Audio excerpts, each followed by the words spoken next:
Texas. We are up. We are back. The Thousand Francs is still going strong. This is our first session after me tying the knot, so to speak. But I'm very glad to have you all here, as usual. So, without further ado, let's just spend your experience points. For example, Brian. Oh, by the way, who's making notes today? Sorry, who's making notes? I can take notes. I just reformatted my computer, so I need to recover. I'll have to redo the notes that I didn't post yet, but I'll do that via. I'll do that sometime. Okay, sure. No worries. Yeah. Okay, so if that's cool with you, Jason, you can take notes. It's fine. Okay. Okay. So yeah. I'm sorry. Which day are we on here? Okay. Today is 13. Just put it up. Okay, I got it. Yeah. Brian, Vrentar. What is Vrentar buying? I don't want to spend any XP right now, but I had a question about the child. So in the Wrath of the Gods, in my mind, the way I need to play this is I have just met Sigmar, and I need to repent for even thinking that the kid wasn't Sigmar, right? That's a good question. So before you spend your XP, let me just tell you all how this works. Because I don't think that all of you were on our last session, or were you? I don't remember. I was not. Okay. So I don't know if you've listened to the game, Andy. No. Okay. No. So in that case, yeah, it's this game. I don't have time. I mean, as much as I want to, I just with 3 Was kids. he there, Jason? Was Lucas there? Lucas was there. Yeah, apparently, because all I know is I got mutated and now I look like somebody else. Yes. Yeah, you look like what's his name? Brian Adams. Was that it? Because cuts like a knife. Yeah. Hey, whatever. I can finally get women now. So yeah, you still look like a Deadpool version of Brian Adams. So unfortunately, you can't. But no, just kidding. No, Deadpool Brian Adams could still get women. Probably. What happened basically was that you were ambushed in the forest by a bunch of undead creatures, ghouls and zombies. You've managed to fight them off with your elven allies and with the help of the crusade guards, but unfortunately there were casualties. Your Leopold, fell, torn apart by a ghoul. He's no longer with you, and all of you received grievous wounds. In fact, Lucas, you've lost, I believe, your last fate point. So. That reminds me. So it says I have 0 in the thing next to wounds. Does that mean I'm on 0 wounds, or I've been completely healed? You have a single wound left. Okay. You've also heard that one of the ghouls was speaking about signaling the master, and that the distraction worked. So you figured that the attack on the east side of the crusade was just a distraction. You've run to the center. You've met the commander of Karl's personal bodyguard, and you've told him about what's happening. Just in time, because the undead were actually trying to force their way into the compound dressed as Crusaders. The ghouls just don those long blue cloaks, blue being the color of the crusade, and you fought shoulder to shoulder with the Crusade's guards, with Krieger and his men. Unfortunately... Question. Yeah? If these guys are related to Nurgle, why don't we just let the ghouls kill them all? Who's related to Nurgle? The Crusade, right? I don't think we know that. Yeah. I mean, we don't know. Let me rephrase the question. We have decided that they are not really. It's not really Sigmar Reborn, and they are not on the up and up. Yeah, you're right. I let a little meta slide in there. I apologize. But we are their enemies too. Why are we not just letting the ghouls tear them apart and laugh? I would agree, but we never really had an opportunity to allow that to happen at this point. Okay. Like we got ambushed, and so just had to fight for our lives. We didn't have like an opportunity to get away and just let things work itself out. Well, but that's something to talk about. Yeah, well, I don't remember it. I don't remember it so much as we were trying to help them out as much as we were trying to fight our way into the compound. Or we were trying to get away from the things, and we managed to get into the compound. And then in the fighting, we did assist them. But then that's when we saw what's his nuts, the young Karl, and now we have this other issue. Or I should say we. I didn't do anything because I was dead. But yeah, so Andy, it was basically. Well, I know that you weren't there, and if you were, you'd probably do something else. That said, I've decided to run your character like this because you were saying when you were with the elves that we have to kill the kid, we have to kill the kid. So I figured that you guys would probably try to make your way there and maybe do something with the kid. I don't know. Okay. I don't want to it's not even shifting the blame because there's no blame here, but I don't want to say who made the decision to run to the compound and who didn't. But in the end, the undead had a well, I mean, there's no blame. I mean, it's not like Leopold died or anything. So. Leopold Sure. died in the forest, before running to the compound. Anyway, as you were fighting against the ghouls, a huge vampire bat flew overhead and into the middle of the compound to the tent. And suddenly, the whole tent started flying.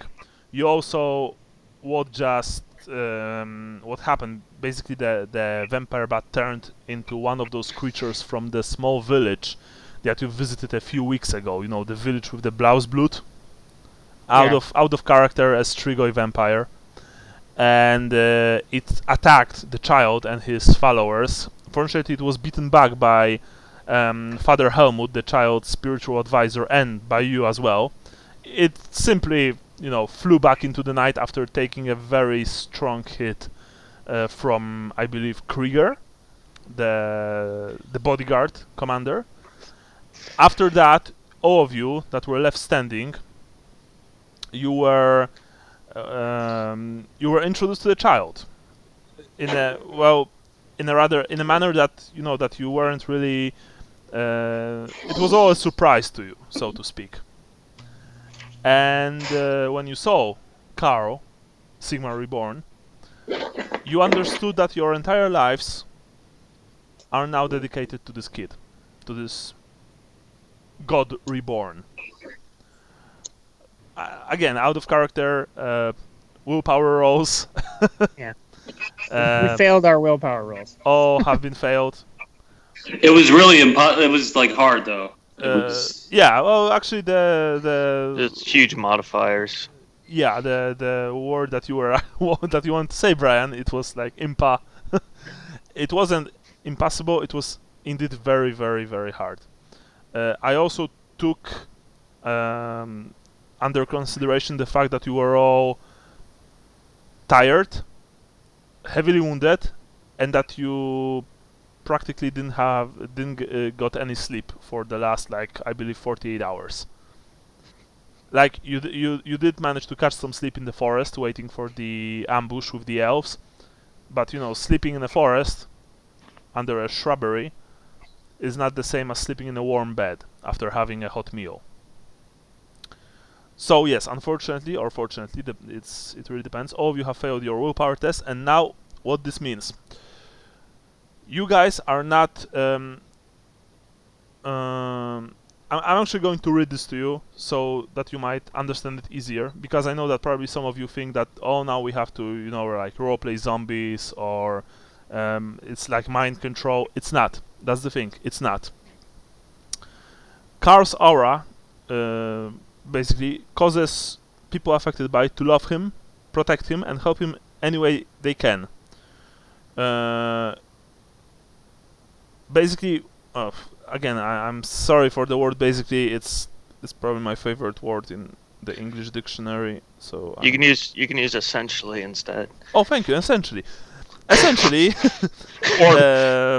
bitches. Did you hear me? Yeah. No, I'm not going to use this word. Essentially, it was a play on the last conversation when you told us to tell you not to use essentially ever. Basically. I told you to not. Basically, essentially. Yeah. No. What this means? Essentially, this means that any request by him or by his agents that doesn't go directly against your character's normal moral judgment or sense of self-preservation is not tested. You do what you ask, what you're asked. If this request will be dangerous or morally troubling, you can have a willpower test. I'm not going to tell you like how strong this test will be. How hard this test will be. Obviously, you can guess what, for example, a suicidal request would be like.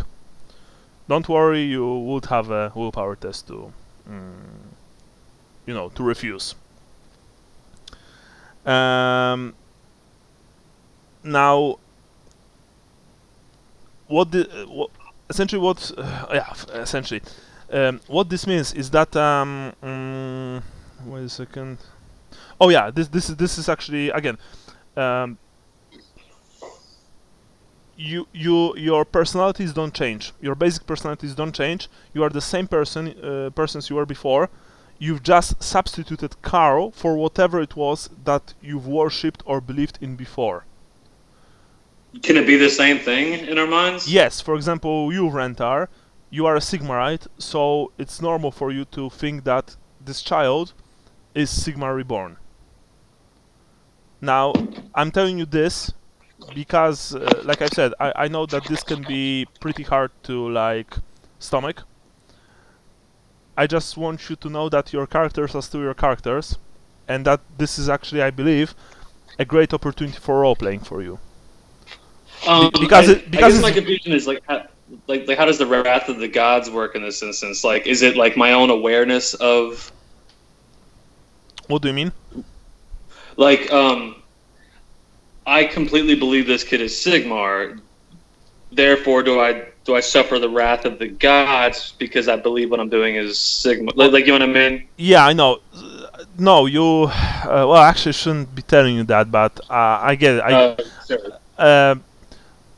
You can use your powers normally. Let me just say it like that. Okay? Okay.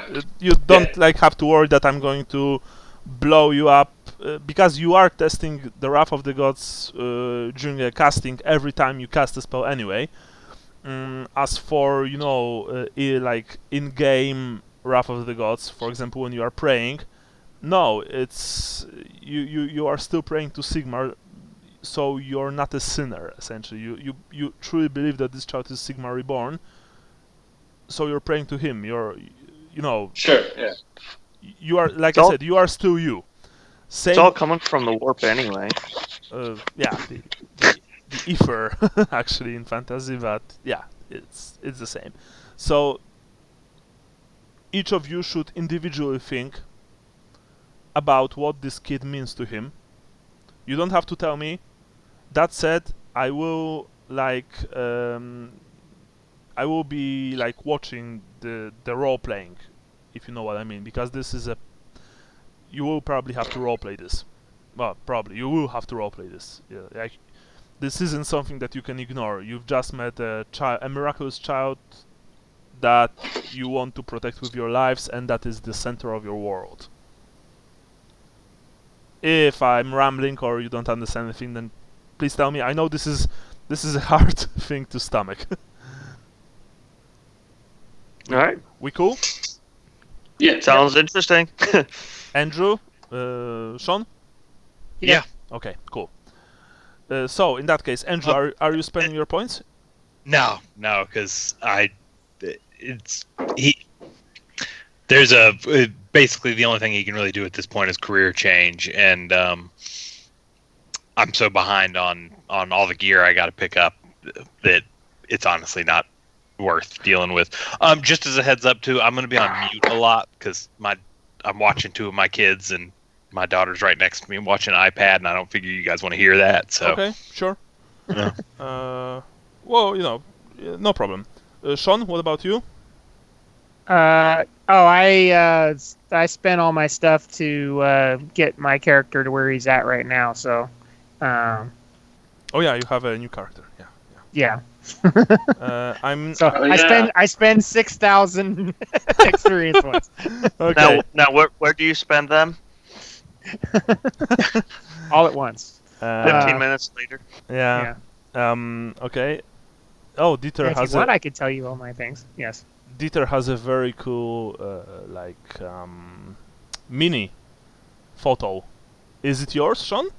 Well, no.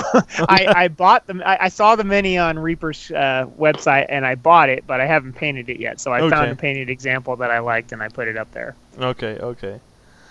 Right. So last time we are back in the exact same place that we've left almost a month ago.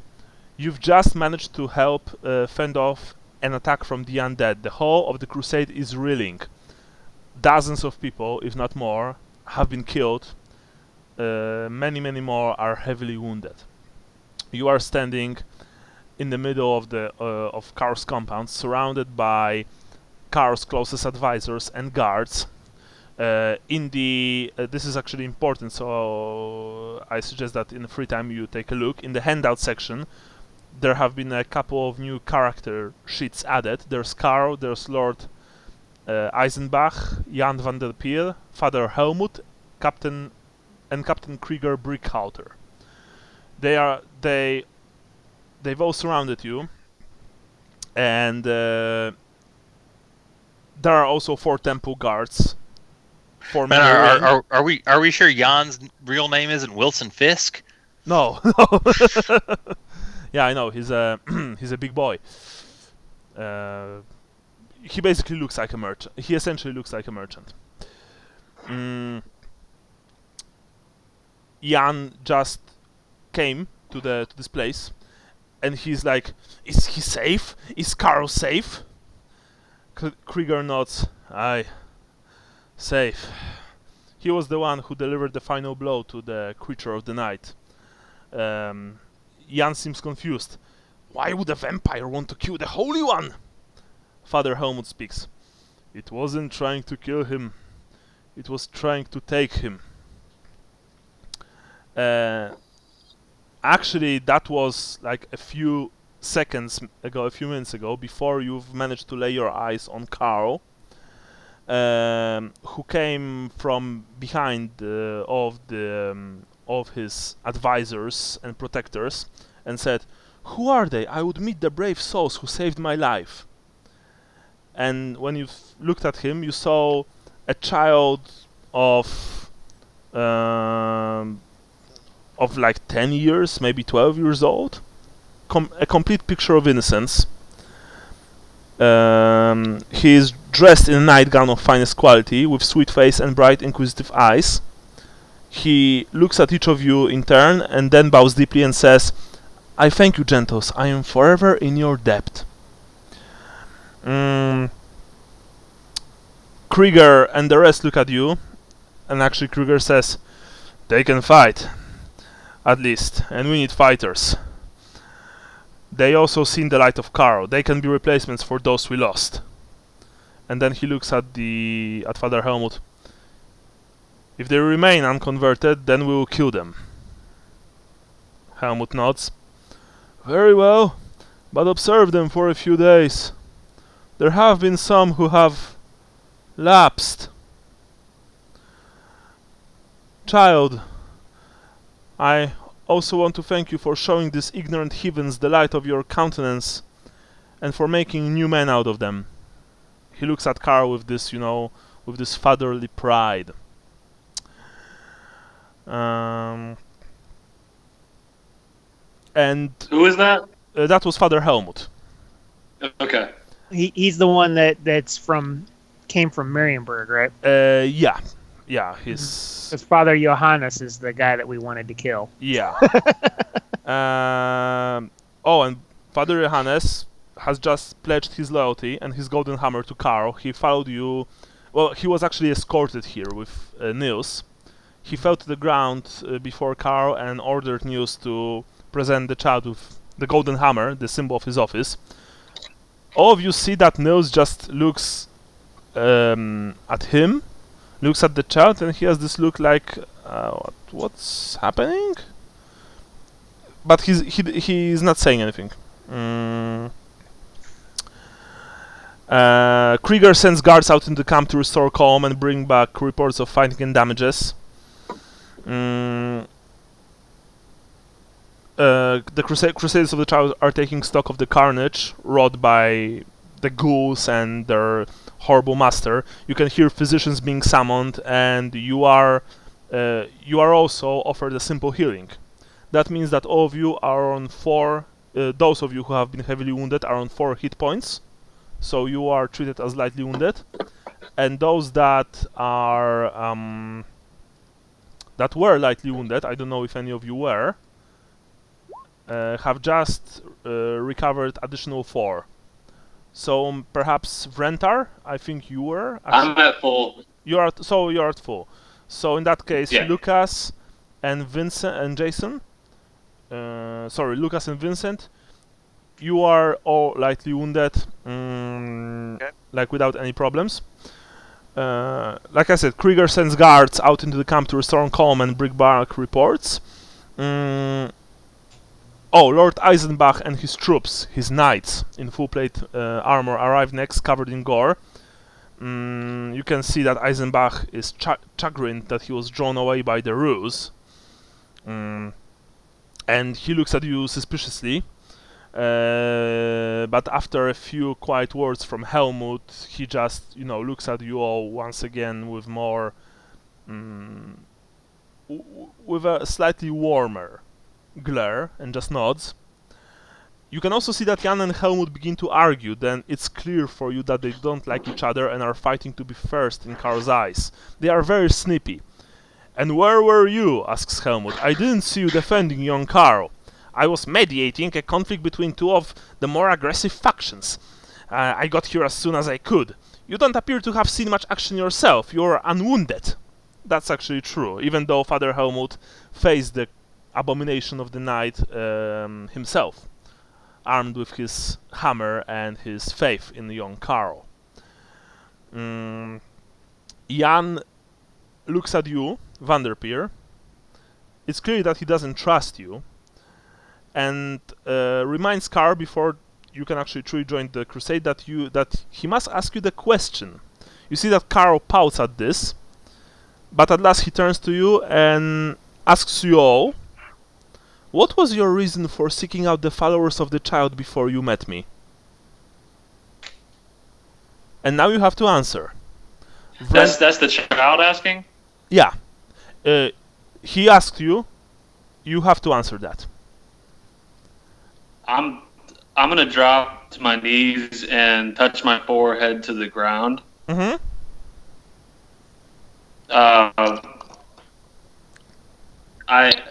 I had a dream that I was to come and kill you, but now that I've seen you in person, my lord, I see that you are Sigmar Reborn.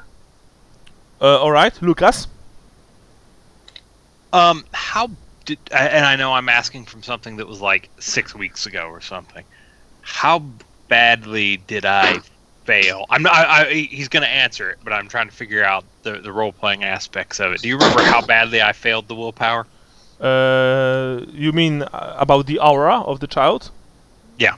It doesn't matter how badly, you just failed. That means that you are completely under,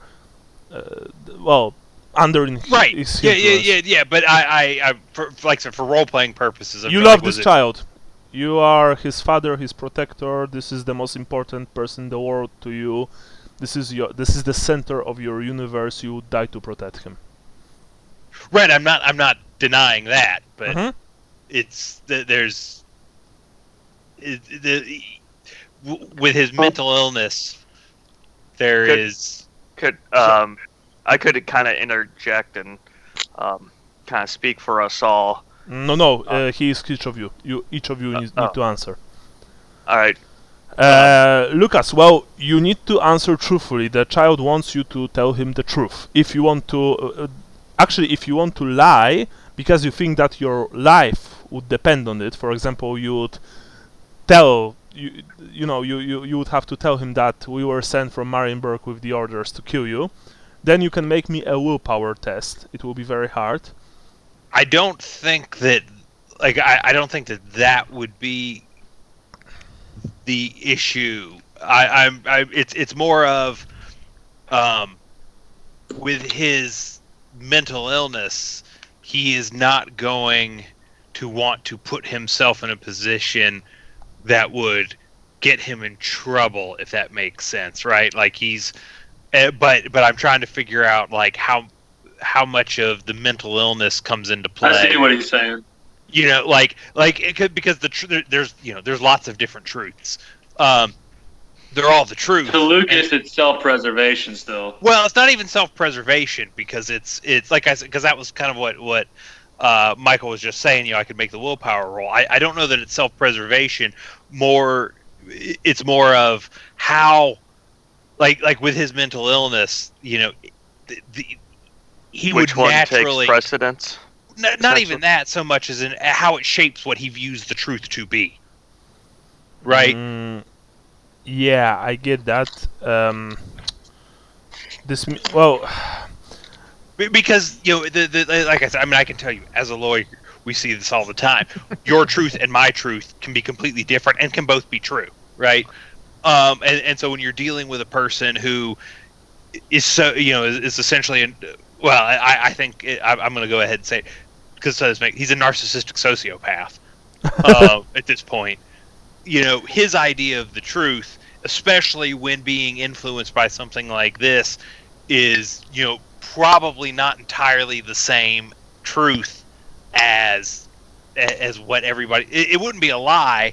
He wouldn't say, "Oh, I was just hanging out with these bros, and they were like, hey, let's go do something." And I was like, "Sure, is there going to be beer?" He wouldn't say something like that.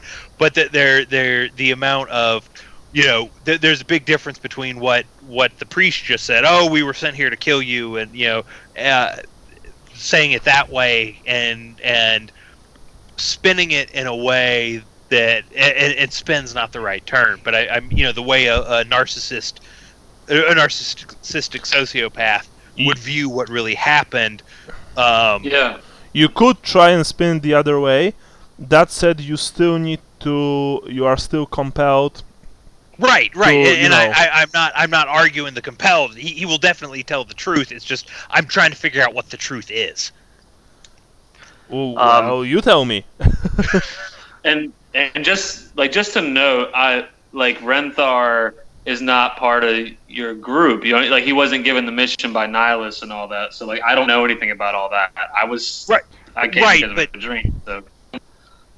Right, but there is still the simplest truth is pretty much exactly what he just said. Right, it's like, oh, well, we were sent here to kill him.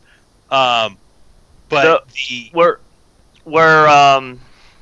I could be a little confused here, but we were sent to investigate. Yeah, not kill. Not kill. It was our own conclusion that we decided to kill. So I think Vincent will take a knee and put his fist to the ground. The standard superhero landing on the ground type of stance, and we'll say, we came instructed to investigate the validity of the claim, and we have seen the light and are here to serve. Yeah, and see, like I said, and not to compare Vincent to a narcissistic sociopath, right? But I think that is probably if the mental illness is, still gets effect, Like he would, it would yeah, definitely like he might say something like, "Oh, I came because I heard like you were Sigma," like, and it's a lie, but yeah, exactly. But you have convinced me. Trying to look better, you know. Right. Versus, I was gonna kill you. Right. Well, in that case, you can say it like that. Yeah, you can say that. Yeah. You know. That said, you are still. It's like a lie within a lie. You know yeah. Because I think mentally what's going through our heads is, we have this idea to kill the person, but as soon as we got exposed to him, like all those thoughts kind of got pushed to the side, and so we probably haven't like even recollected that that's what we wanted to do at that point. Like it's so far. It's so far away from what we believe now that it's probably been cast away in our memories. Okay, yeah. If you've ever known anybody that had that experience. I get what you mean, and like I've said, Lucas, you can totally say it like that. Yeah, because you are saying it like that, still, like fully committed to this child, and you know, to what he represents. Yeah, then in that case, I think that that essentially that's what he'd say. Yeah. Like, we came to investigate the and let's see, how would he put this?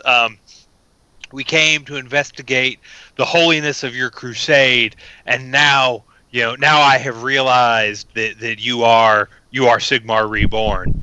I think that's probably like what he would say. Yeah. Okay, so anyway,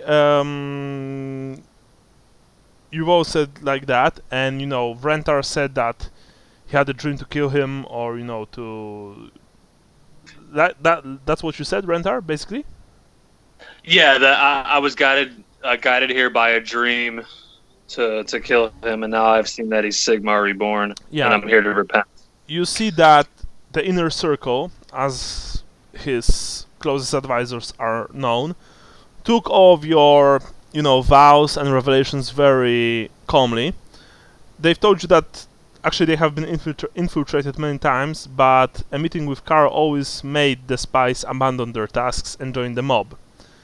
Did you also told them about the elves and about Nihilus? I'm asking Lucas and Vincent.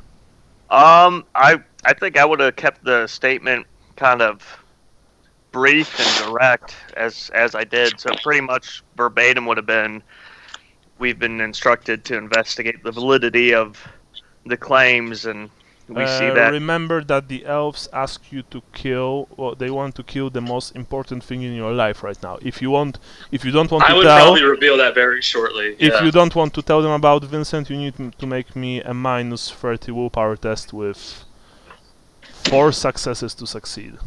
No, I can. I don't have a problem with that. I just wasn't sure if that was like if they were going to just allow us to have a long conversation, or if this was kind of a brief. That's something that you, like I said, this is a good example. That's something that you would have to say all by yourself. Karl is here. The elves want to kill Karl. Naturally, you should inform his defenders about it. Yep. Yeah. Okay. So Vincent would be like. I think Lucas would probably tell them that is a basically brown nosing kind of thing. Yeah, and Rentar also mentioned that. In that case, Helmut and Krieger added the elves and Nihilus to their list of enemies, and they've welcomed you to the crusade with open arms. You can see that both Helmut and Jan loudly denied the existence of any, agents of the enemy within the crusade, saying our cause. Helmut and Jan. Okay. Our cause is united and our loyalties are clear, says Helmut. You can see that Jan is still probably pretty wary of you, saying something that that you are outdoor spies sent to sow discord and suspicion among the leaders. He insists to the others that you should be watched, like the wizard. You don't know what he means. Helmut is pleased to see another priest of Sigmar joining the crusade, and he offers to make Father Johannes his assistant. Johannes, of course, eagerly agrees and lives with him. Nils stays with you, and Krieger leads you outside into the night. Along the way, he tells you that you need to acclimate yourselves to this new environment and to make ready to travel the final few days' journey to Altdorf. He shows you a tent in the inner circle where guards are removing and selling off the possessions of those who died fighting the monsters. He tells you all, you will be given uniforms tomorrow, and I want you to divide your number into 3 guard shifts, day, evening and night. The day shift starts at daybreak the next morning. Good night. Oh, and here's your new companion. And he summons a man. Man, describe yourself. The average height, kind of thin, wearing a sort of shabby robe over a smock and vest. He has a quarterstaff and a sort of rusty-looking old cutlass hanging from his belt. And you notice that he has a really sort of almost grotesquely large nose. And it looks like one of his ears has been sort of bit in half off. Okay. Yeah, so you can see that the man approaches you. Oh, and Krieger, as he walks away, he says, Dieter, these are your new friends. Make them feel welcome here. Oh, okay. And he leaves. I pull out a little book and like a piece of charcoal for writing. And I say, "Oh, good evening, gentlemen. What are your names?" So my question is: are you all entering the tent, or are you all just standing outside? It's. He said to start forming a watch. Is it? You can see on the map. Number 11 is your tent. Is that assumed that the watch starts now? The watch will start this morning. Okay, so I don't know what time of day it is. I said evening. I have no idea what time of day it is. It's night. Oh, okay. Vincent is going to distractedly kind of probably walk away and see if there's this is your tent. Yes. Any assistance that any for like the burials of the bodies and whatnot. He's going to go and service to them. Kind of ignoring the new person for now. As is there anything about it? As you are trying to make your way from the tent, a halberdier approaches you and says, "Excuse me, sir. You should probably try and catch some sleep. You have a duty tomorrow." You see that the man has been placed so that he sees the entrance to your tent. Okay. I want to say I have duties to attend to now. The bodies of the slain must be like I said, put to rest. You should rest, sir. Thunder crackles in the background. I got Vincent. I guess he's being kind of overt about his intentions, so Vincent will kind of just nod and be like, I see, and then goes back to the tent. Oh, by the way, as you were walking to the tent with Krieger, he told you that you're not permitted to leave Karl's compound. You can only stay within the borders. Tomorrow, when you'll be marching with the crusade, those on watch must go on duty, but those off duty can move up and down the long strung out column of the crusade on the march. But right now, when you're making camp, you can only stay within the walls of the compound. So, Vincent, you go back to the guys. You can see that there's a new member in town who looks strange. Is there Is there anything about him to indicate he's a magic user? Dieter, is it? No, I don't think there's anything totally outwardly looking. I mean, other than the fact that he's not wearing any armor and he has a staff and he's wearing sandals. He looks sort of like a hobo monk kind of kind of look to him. Vincent's going to ask him, can you heal? Yeah, assuming he kind of looks like, well, you must have some attribute about you, and he doesn't look like much of a fighter. So, wondering what value he can bring, and knowing that he just is pretty torn up, he's going to ask you, Sean, if you can heal. Either like medicine-wise, more so than magic. Lucas, are you saying anything? I'm sorry if you can hear all that noise. My kids are going nuts. No, I mean the noise is like no problem. I just asked because you've had a new party member. So. It's super loud here though, so I'm having a hard time thinking at the moment. I think Lucas would probably not say much, unless it's an opportunity to brag about himself kind of comes up, but I don't think at this point that's really happening. So, okay. I say no. I'm sorry, friend. The members of my order do not have the ability to heal. You are in an order. What order? That kind of perks him up. Do you enter the tent, or are you staying outside?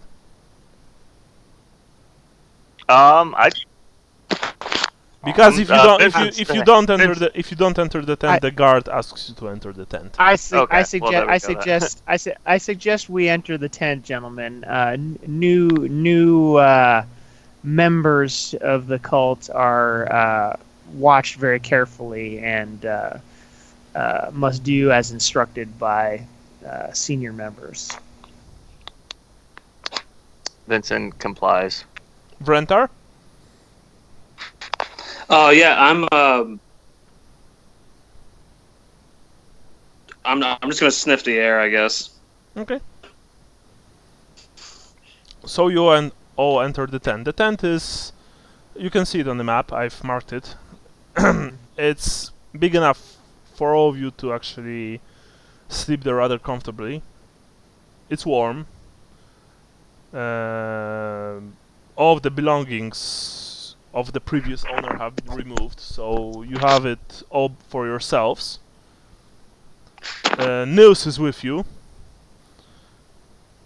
He looks at you, Dieter. He just says, "I'm Nils Freiburg." How do you spell that? Nils.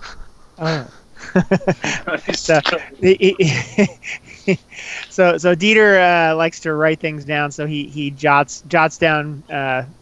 If the people give names, he'll jot down their names. All right. In this little book.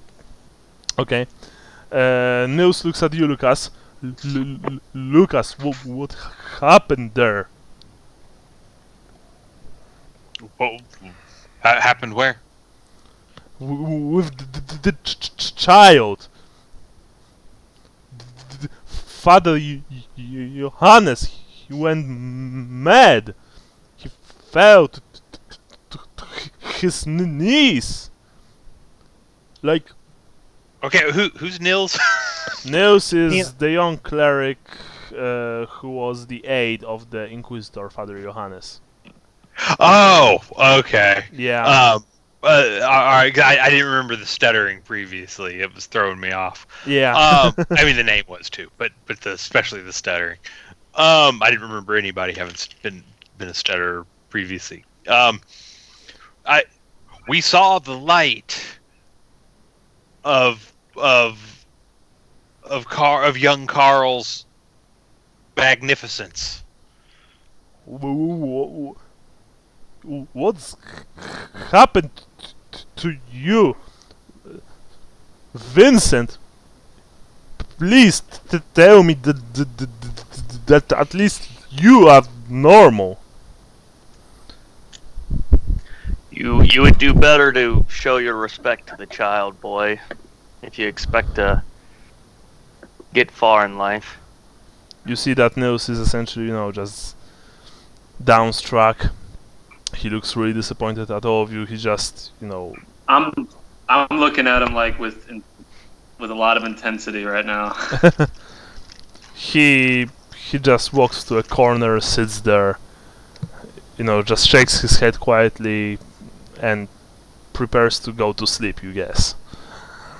So you guys are in the tent. If you want to, well, you do need to divide yourselves into shifts, but you can also discuss things right now because a lot has changed. I'm going to look at Lucas, kind of wondering if the battle further scarred his face. Yeah, Lucas looks kind of different. Yeah, he's still all burnt, right? Yeah. Okay, so yeah, that's Vincent's kind of like he must have got burnt again or cut real bad. He's trying to put something to it, but while he's doing that, he's telling them that we need to keep an eye on that kid. Oh, and Vincent, because your mutation is insanity. You remember that? Your mutation, what this means is that you have the unnatural savior insanity. I will post it later to you. Okay. But essentially what this means is that you're not afraid of anything because you believe that Karl will save you.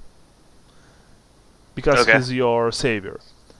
This insanity is very hard, especially in combat situations and hazard situations, but I think it's fitting. Okay. Yeah, so we'll talk about it later. In the essence, you're not afraid of anything, nothing bad can happen to you. You would, jump between 6-story buildings because you know that the faith of the child would help you prevail in the jump. You would fight a dragon all by yourself because you know that you would win because you're fighting for him. Because I already fought 1 and 1, so... Yeah, you would, just run into a burning building and, without any fear. You are fearless. Okay. In every sense of the word. Right. So you look at each other. You look at Dieter, who's pretty mysterious. Please discuss. I want to take the bunk next to Nils. Okay. You do this. And just keep staring at him. He looks at you and is like, what? I just keep staring. I'm just watching him. You eyeballing me, boy?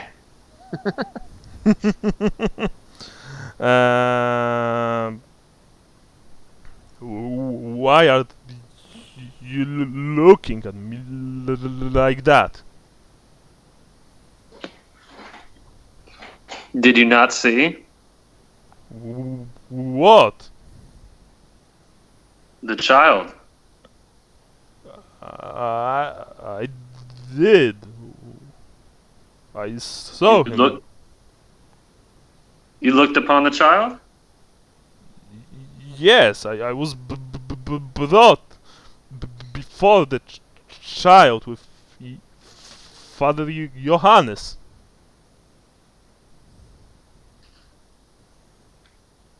I just nod and keep staring at him, like I'm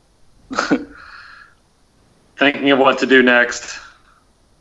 You see that he put his hand on the hilt of a small dagger at his belt, very slowly. I relax back in my bunk, but I keep staring at him. All right. I could take the first watch. Vincent just kind of says to the room in general. We got 2 others. He's taking them.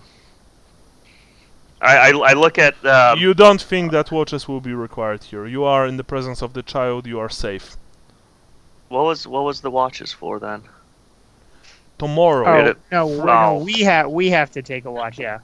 Tomorrow you have to split into 3 watches. One watch will march with the crusade during the morning, the other during the midday, and the last during the late afternoon, evening. Okay, sorry, I misunderstood. So you all, night watch. including the Nils, you all need to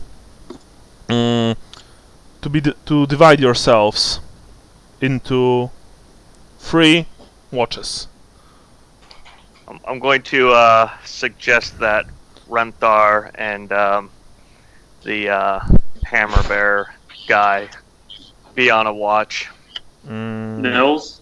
Niels, yeah.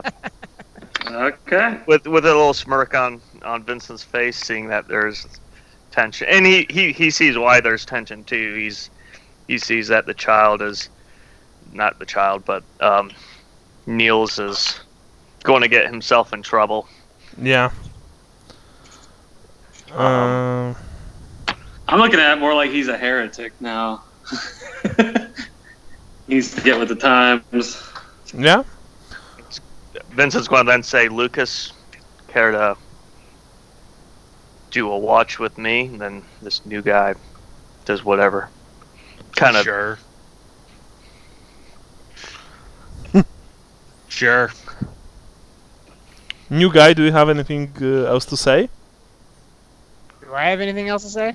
Yeah. I'm gonna be all by myself on the watch. That's okay. It gives me more time to write in my journal. Excellent. I make a note. By the way, you did add a single fate point to your character sheet, Sean. I add one? Yeah, for the story. Oh, okay. Thank you. Yeah. And we'll later talk about your additional stuff. Because from now on, guys, when you make a new character, you will gain a few freebies.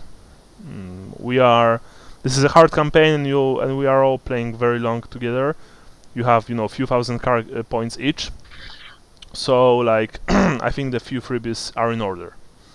For example, Brian got the hammers and the mail. Oh, okay. Well, mainly the hammers. Okay. So that's it, and you're all going to sleep, right? Yeah. You are all very tired, except for you, Dieter. But even you, like to take a long, nice nap. Sounds good to me. Is Dieter? He wasn't there when we kind of pronounced our reverence to the child. No. Does he seem like he's, yes, reverent towards the child as well? Yeah.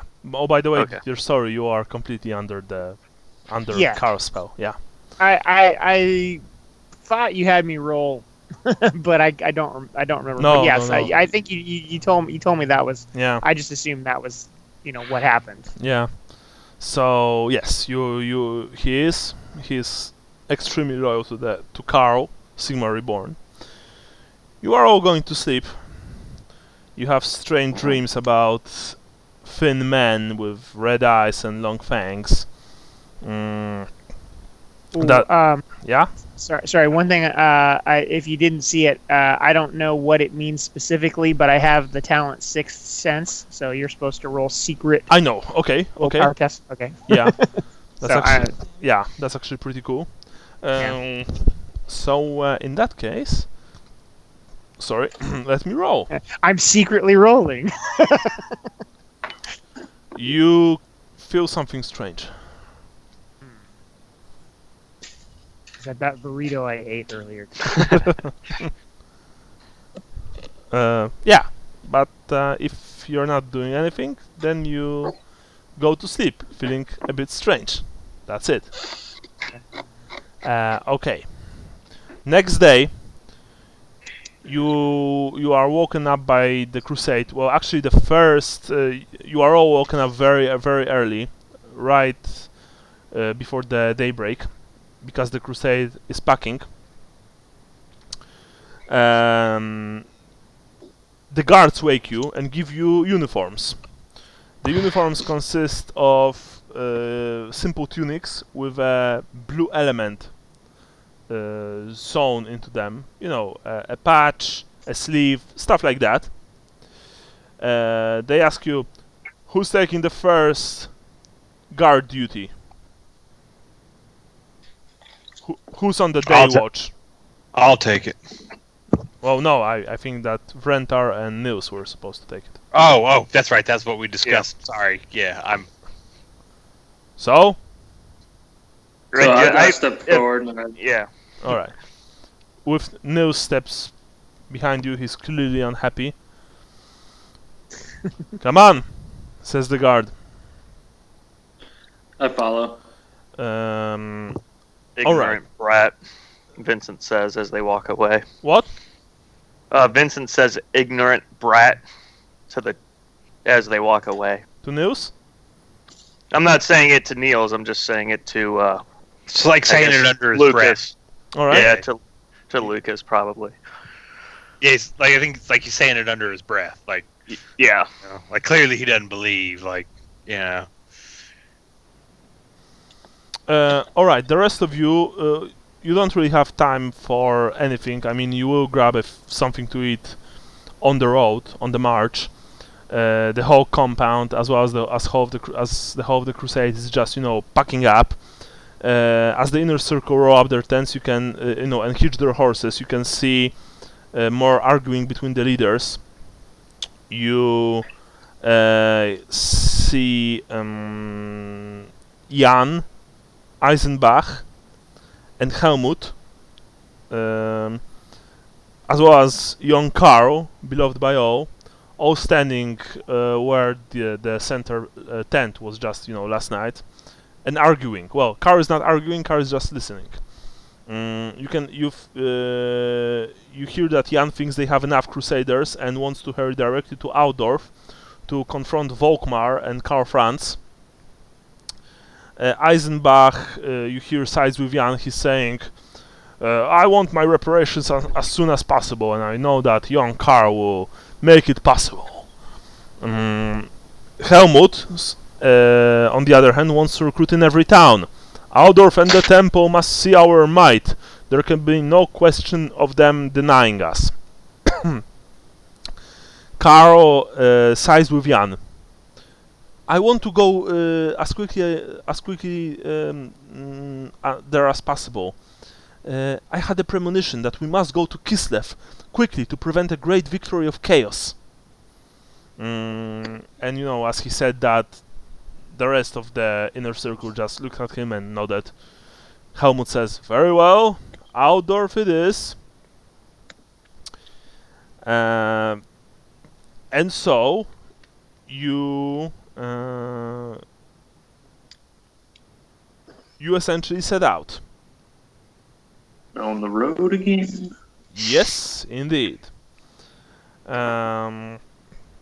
You set out. And well, the whole of the crusade actually, you know, just sets out. The mob, thousands strong, moves away from the small village of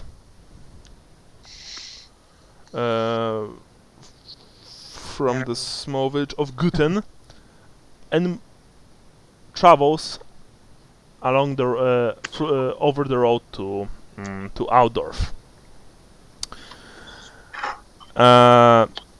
Guard duty for you, Brian, consists of marching before the coach that carries Karl and Helmut, along with 6 of Krieger's men.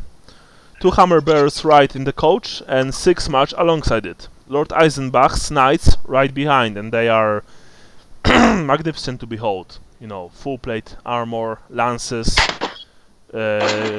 powerful destriers. They are your typical knightly order warriors. And as you march, is Karl visible?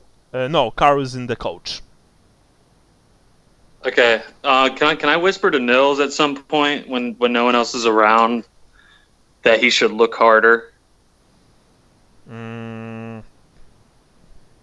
Yes, yes, of course. For his own, like for his own well-being, he needs to see what we see. He looks at you and just, nods his head. I will. Roll for your intelligence, Brian. Okay, 1 second. I was pouring a cup of coffee. Yeah, upstairs. sure.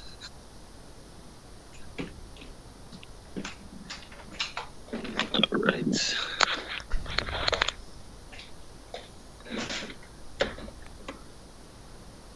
Intelligence. All right.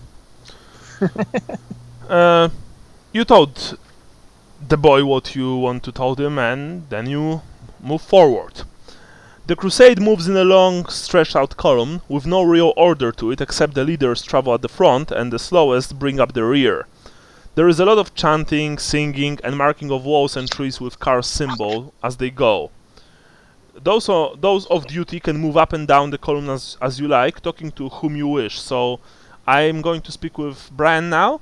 I want Andrew, Jason, and Sean. I want you to think if you want to speak with anyone, along the road. Or if you don't, then tell me. But now Brian, I need your attention. Okay, sure. I'm gonna go run and make some coffee too while you're doing this. Okay, cool. Yeah. As you march, Vrentar, you see that the door to the coach opens and Helmut emerges. The coach isn't riding very fast, so it's no problem for him to just exit the vehicle. He approaches you and Nils.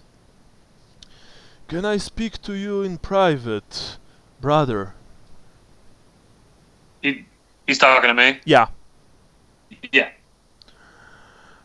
He takes you and Nils to the side of the marching column of the Crusaders.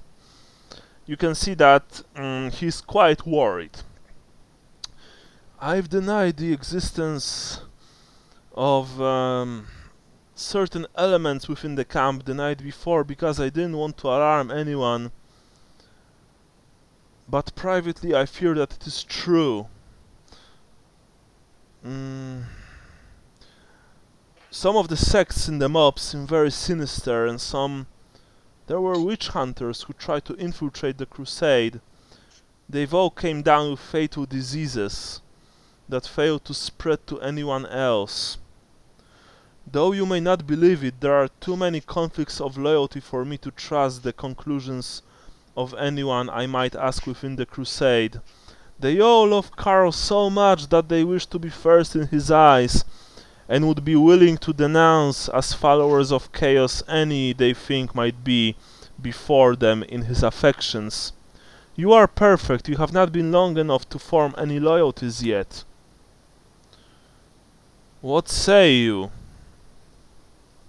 My loyalties are to Sigmar Reborn, my lord.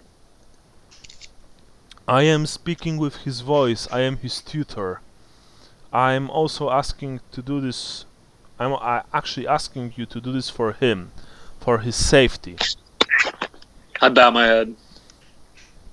I trust that you can accomplish this mission. Thank you. And with that, he puts his hand on your shoulder and on Nils' shoulder, and then returns to the coach.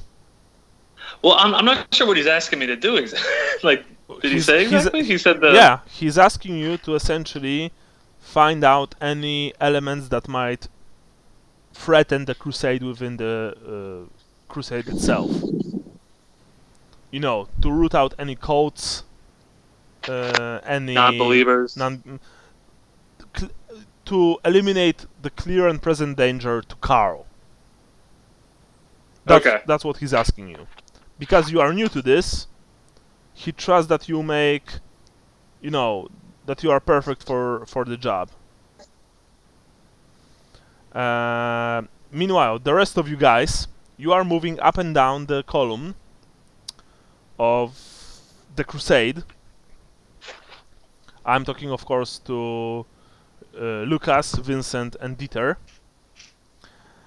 I presume that you are all together, mainly right now. Because by the way, Dieter, you have been asked by Krieger to stick with them. Yes, to keep an eye on them. Yeah. And he also told you that if they would make any problems, then you can tell them that that's what you are here to do. Mm-hmm. Yep. And that, of course, these are the orders of the child, which basically means that they need to follow them to the letter. Mm-hmm. So, once again, I presume that you are together? Yep. Lucas? Vincent? Yes. Yeah. Alright.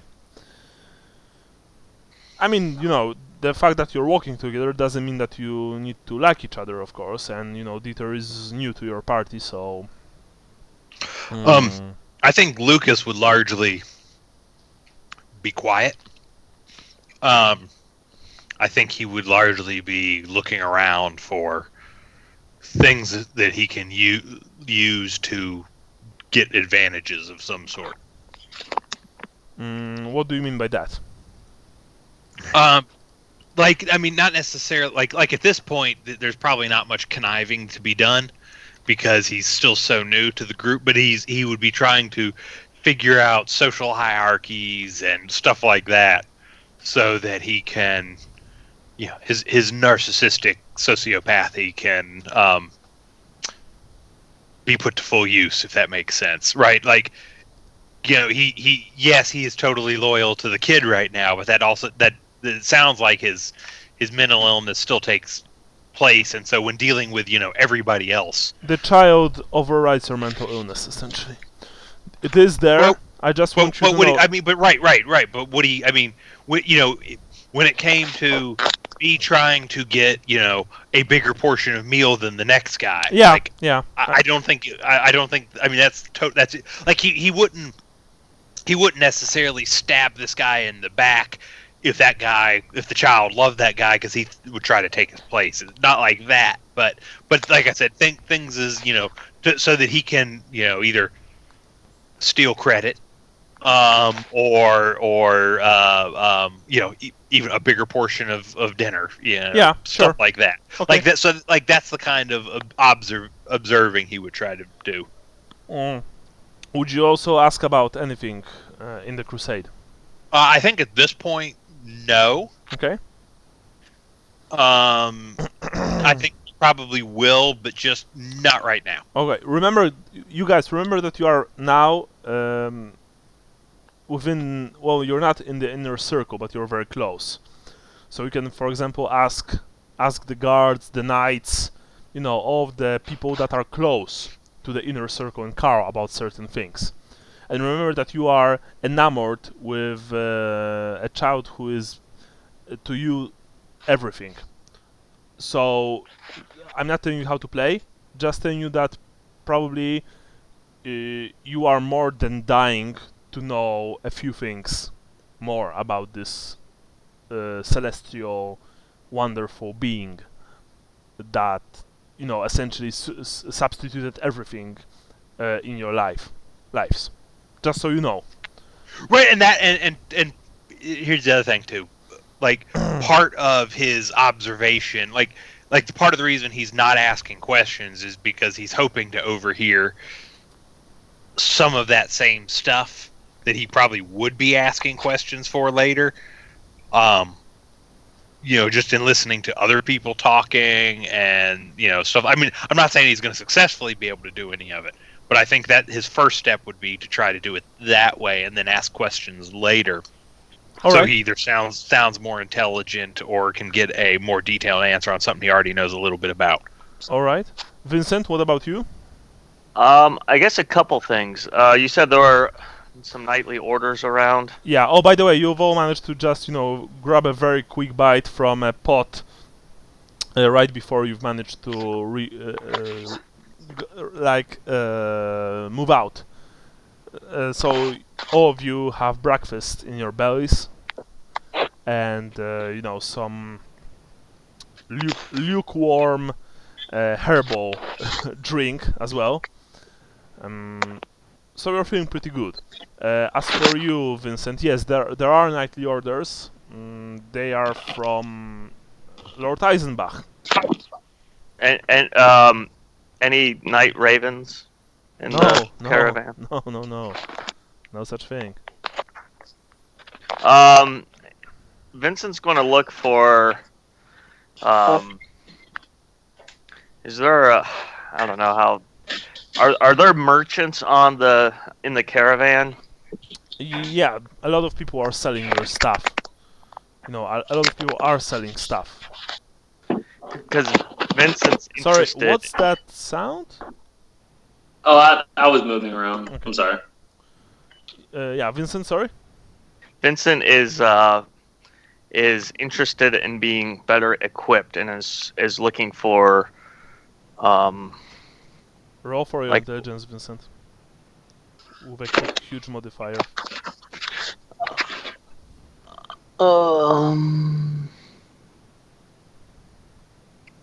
Failed. Okay, sure. You are pretty sure that you'll be able to buy a lot of good gear here. Well, that's what Vincent's going to be looking for. All right.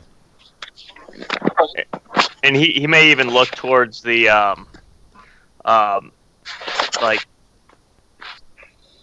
talking with the bodyguards and the Knights of the Inner Circle, or roll for gossip then.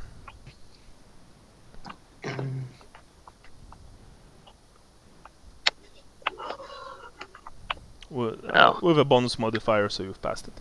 Okay. They don't have anything to sell.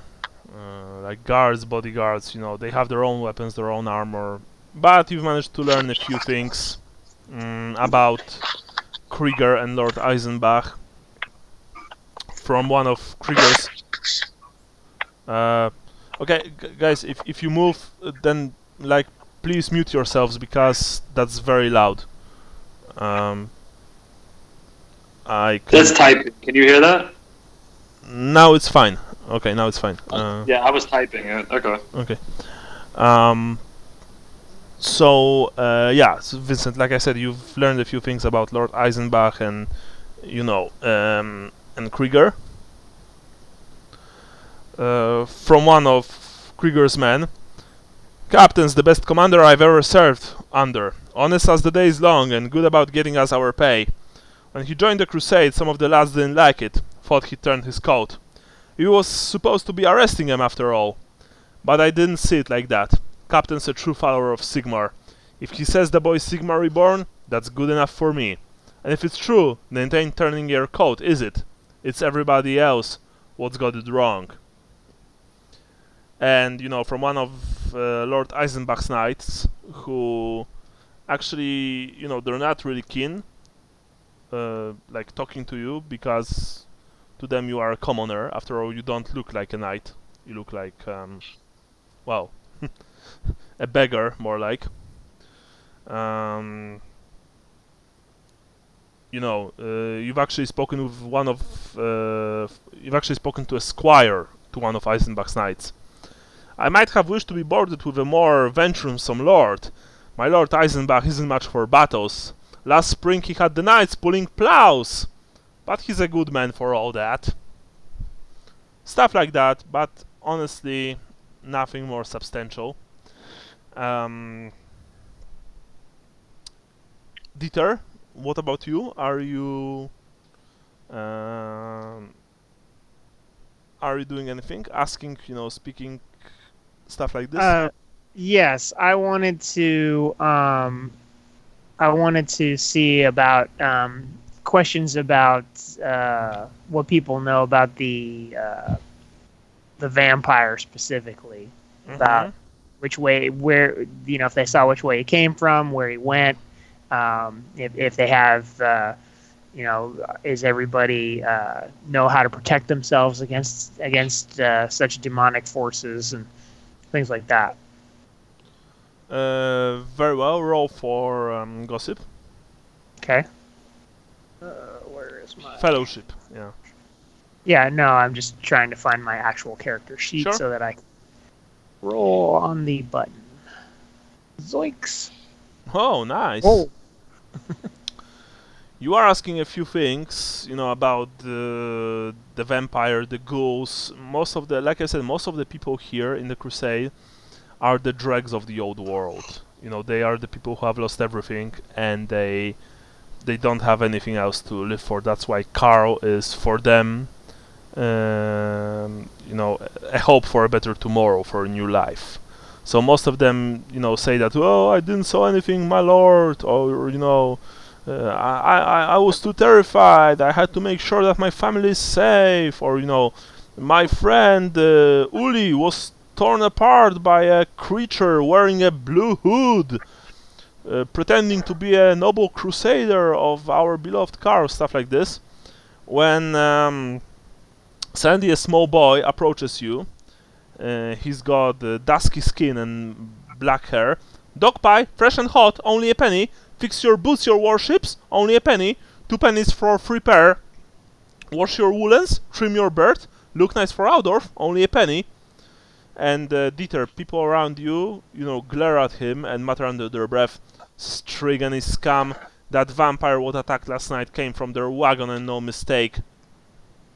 And actually, Dieter, and well, the rest of you, I mean Lucas and Vincent, since you are all pretty close together, you can see that further down the line, you can see a grown man looking similar to the kid. I mean, he's got, darker, dusky skin, very dark, oily hair, and the rest, as well as other people like him, arguing with a crowd of angry Crusaders. And at last, with a curse, the man allows one of the mob to search his caravan that is moving parallel to the rest of the crusade. After a moment, the Crusader comes back out, unhappy, and speaks to the crowd. "No coffin, no grave dirt, but that don't prove anything. He could be hiding somewhere." He glares at the man. "We're watching you, tinker. Don't think we ain't." And the crowd breaks up. Okay.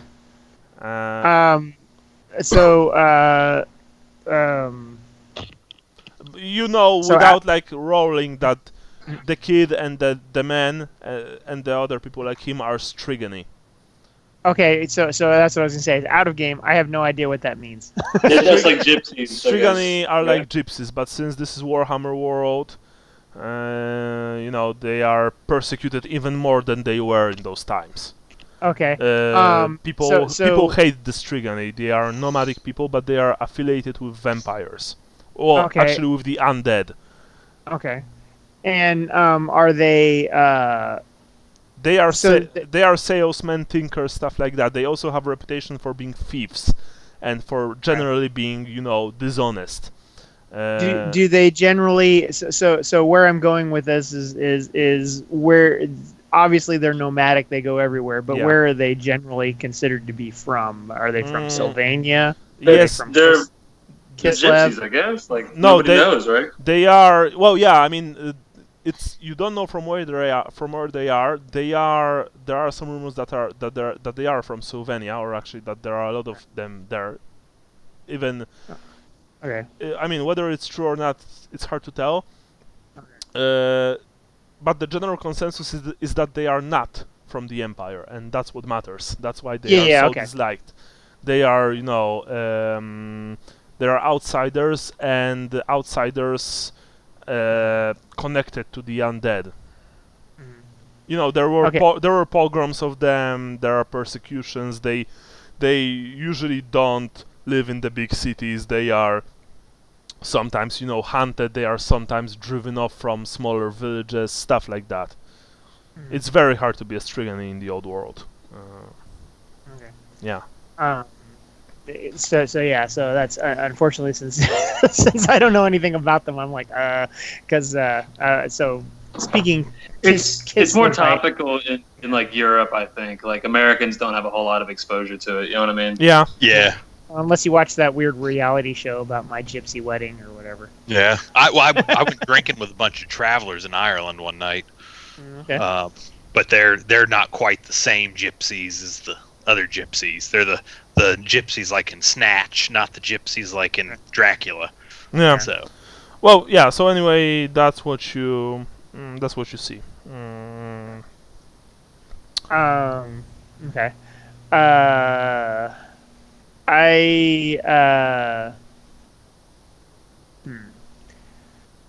Okay.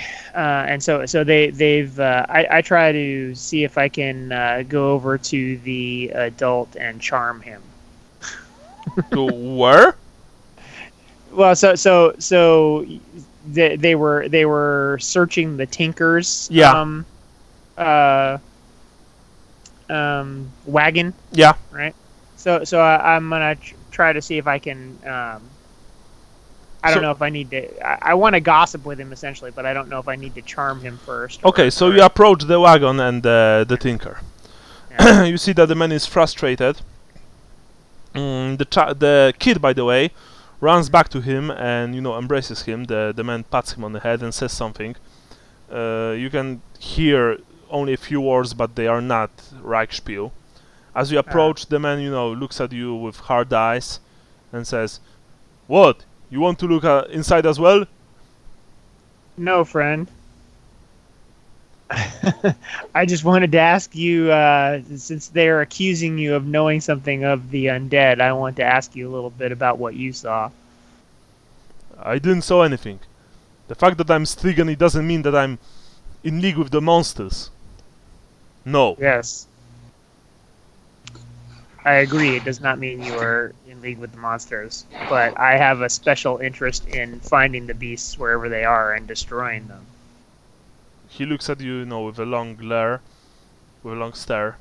He says something to the kid, and you've only caught one word that could probably mean a name, Ali.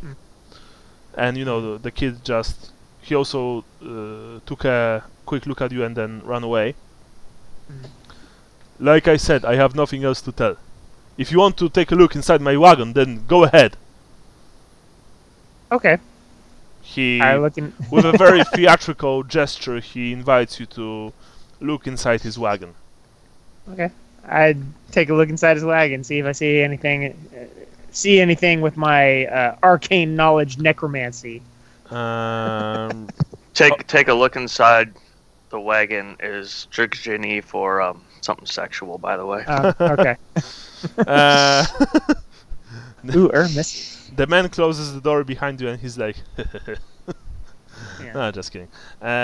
You take a look inside the wagon. The interior of the wagon is actually very nice. It's very colorful. There are a lot of, colorful pillows there, sheets of fabric, bright fabric, red, yellow, green. You can smell some strange spices as well as other pleasant smells that you're unable to identify.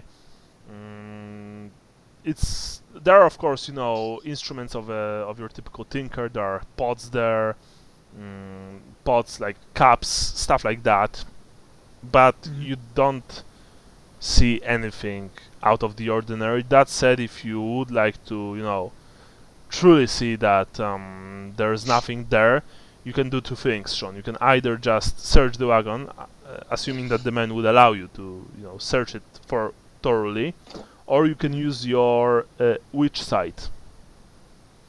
Ooh. Witch sight? Yeah. Witch sight, you use it by rolling willpower. Okay. And that sounds like fun. Yeah, it's also I think better than my search skill. If you pass, then you can see the winds of magic all around you, as well as the dark magic, the strains of dark magic. If you fail, then nothing happens. If you roll a botch, then you gain 1 insanity point because you saw something that you shouldn't have.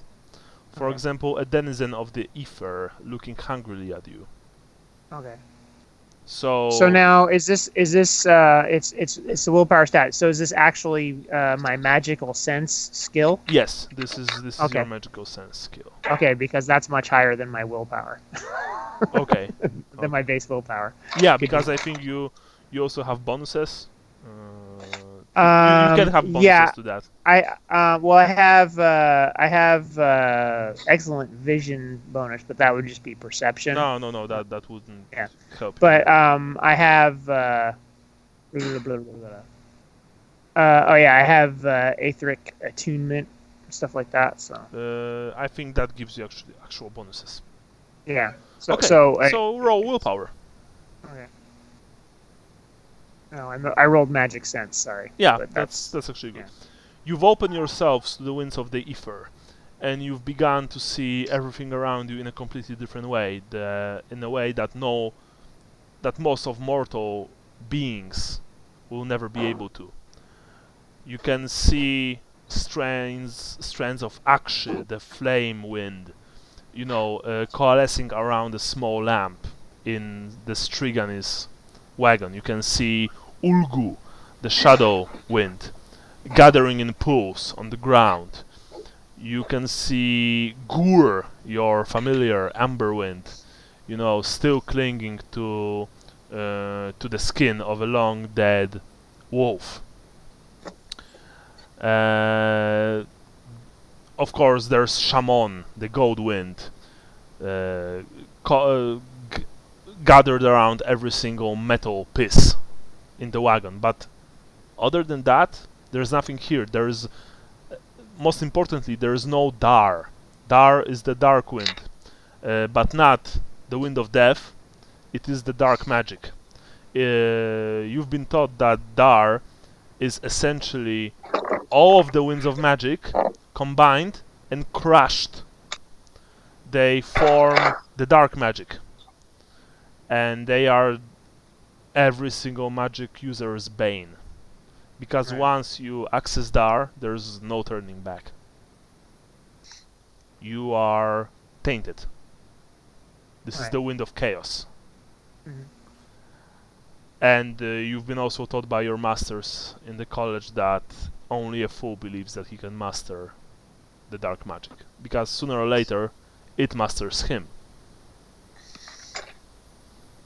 And there's no dark magic here. This place is completely clean.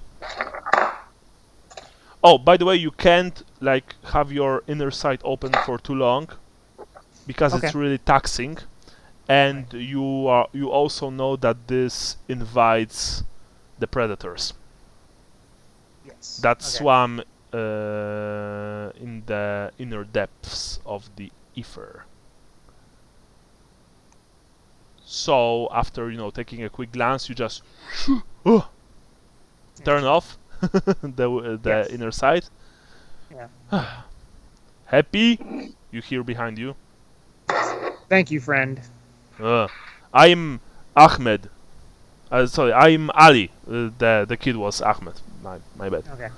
I'm Ali, and I have nothing to hide. So now, very good, Ali. Yeah. If you're done, then please leave my place. Unless you want to buy a pot or a pen. I'm afraid I do not have time for worldly possessions. Then please go away. Thank you. And I fumble with the little hourglass at my belt. All right. It's a callback. Yeah. Very nice. Oh, by the way, Vincent, you were asked to quickly return to your to your shopping request. There is no way that you will be able to buy anything substantial here. Just so you know, no armor, no weapons. You can maybe buy a few maybe you can buy a dagger, some old leather jerkin, poor quality. People here really have almost nothing to themselves, and those who have, they are not sharing. They're not even selling, because I was just wondering, the troops from the inner circle seem. I imagine they're decently equipped. I wasn't sure if they are, any but they privileges to. No. From what you've learned, those men, their equipment came with them before they've joined the crusade. For example, Krieger and his halberdiers, they were sent by the Empire to deal with the Crusaders.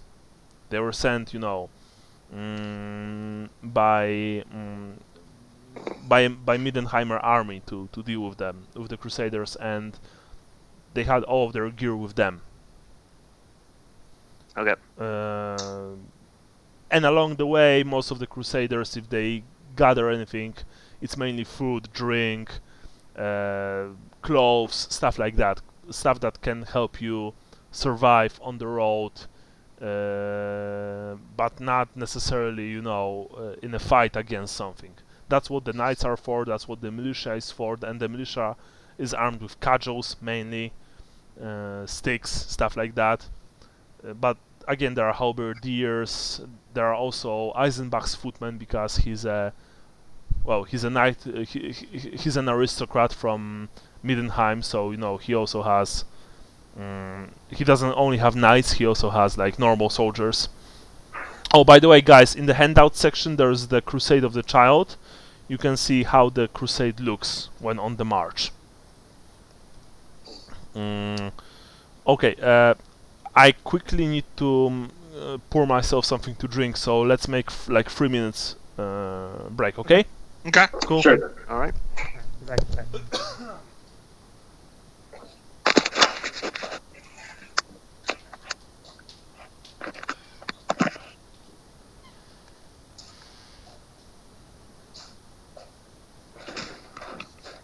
So, Brian, have you been getting Necromunda games in?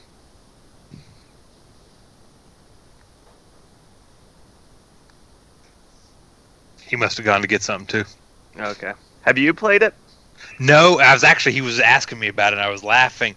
I own it, and I own the stuff to make 4 different gangs. Never played it. I've assembled a few models, but for conversions for something completely different. Okay. Because I was wondering what the cost to get into it was, because you could buy the box, you could buy the rule books, but I think you need other books. And when I was doing some research... You only need the other books if you don't want Goliath or Escher. Okay, if you don't. Okay. Right, because all the rules for all the other gangs are in like the Gang War supplements. The Gang War supplements aren't needed, although a lot of them, not only do they have the rules for the other gangs, they have like additional like campaign kind of rules and extra rules and new kind of like monsters that can show up. Mm-hmm.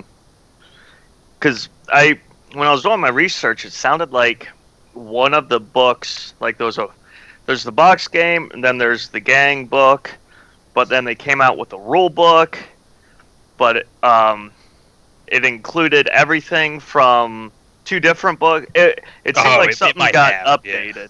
Yeah, they might have done that. To where, like, I don't know if I could just, like, buy that book and then buy a supplement book for a particular band or something. Or... I mean, so here's the thing. You probably need the box because it's got, like, the board and stuff. Because it does, if I remember... And Brian can maybe answer this better, but when I looked through my copy of it, this isn't like Kill Team or the old Necromunda in the same sense that it's like a miniature game. Mm-hmm. Like it's kind of like half board game, half miniature game. Well, but see, I might that's be wrong on that. That's one of the things I read where it's like the box game has like a almost like a board game rule set to it, but then if you buy the gang book, it comes with rules for like an open tabletop, like the traditional game. And it might, yeah. I have the first couple of Gang Wars, but I've never even looked at them. Yeah. And then I heard that there was a rule book that came out, and I don't know if that includes everything from the gang book and the other book, like if it's enough to play. So yeah, I'm just a little. Yeah, have you looked at Warcry? No. That is awesome. Is that? I'm trying to think if I remember what it is. Is that the kind of fantasy-esque one? Okay. it plays completely different than anything else they've ever done. So it's not like an Age of Sigmar. It takes place in Age of Sigmar, but the rules are like so instead of having like all these armor saves and stuff, they just give everybody like 35 wounds, or I mean not that high, but it's like 18, 20, 25 wounds and stuff like that, and then you can do all like they give you like some pretty simple rules for doing like crazy stuff, like jumping on top of people from above and stabbing them while you're jumping. So like armor is just incorporated as extra wounds. It's pretty fun. I have played that, and the miniatures that come with the box paint up real easy. Especially with contrast paints. I painted the whole box with contrast paints in about 4 nights. So I highly recommend that. Yeah, I'm interested, but the time and money part of it is like, how much do I need? How long will it take? Yeah, like something small like that shouldn't take long to like get something together to play. But then and that's no, and I'll say this: the models for Warcry paint up a lot easier than the models for Necromunda, because they're probably more. They don't have all the little gear that the Necromunda. It's all organic stuff. It's like bone and wood and a little bit of steel. Yeah, like the most accoutrements they've got are like some belts and pouches, right? And like that's it. Whereas like the Necromunda stuff is super detailed, and like they've got like all kinds of junk on them, which is cool. It's just if you're talking about painting time. Well, there's like some gangs that paint up easier than others. Like I think the Cawdor and the Goliath are easy as hell, because Goliath. The only ones. Flesh tones. I've built one of the Goliath, and I've painted up a couple of the Escher I've used in conversions, and they've got lots, like they're all on high heels and stuff like that. Oh yeah, Escher's a lot of color too. That's it's really involved. I love it though, man. Like I've been playing it with Taylor and some people at work. It's like definitely my new game. I like it as much as, if not more than Mordheim. It's probably newer rules too, so a lot of the goofy stuff from Mordheim that kind of made the game kind of meta is probably no longer there. Look, I think it's still there, but I think there's just so much source material now. It'll be years before people I don't think anyone's going to exploit it anytime soon. You know what I mean? It's not like a warband for Mordheim. You're stupid if you just don't max out people and give them all 2 daggers type of thing. Well, you have to think we got like that with Mordheim because, I mean, I don't know about you, but I have like hundreds of games under my belt with Mordheim, and you just start seeing like the patterns and you just start crunching the numbers by default. You know what I mean? Yeah. Whereas with Necromunda, the possibilities are like endless. So I think it's a lot harder to do with that. I think the game is... It still has its broken, wonky bits to it, but it's more of a narrative game. Like if you play a campaign, you're not playing to win or lose. Like you're playing for the story. Like, you know what I mean? Yeah. And and I think with any of these kind of games, like that's half of it, right? It's like who are you playing with, versus how are you playing? Not a tournament game, and it never will be. You know what I mean? Yeah.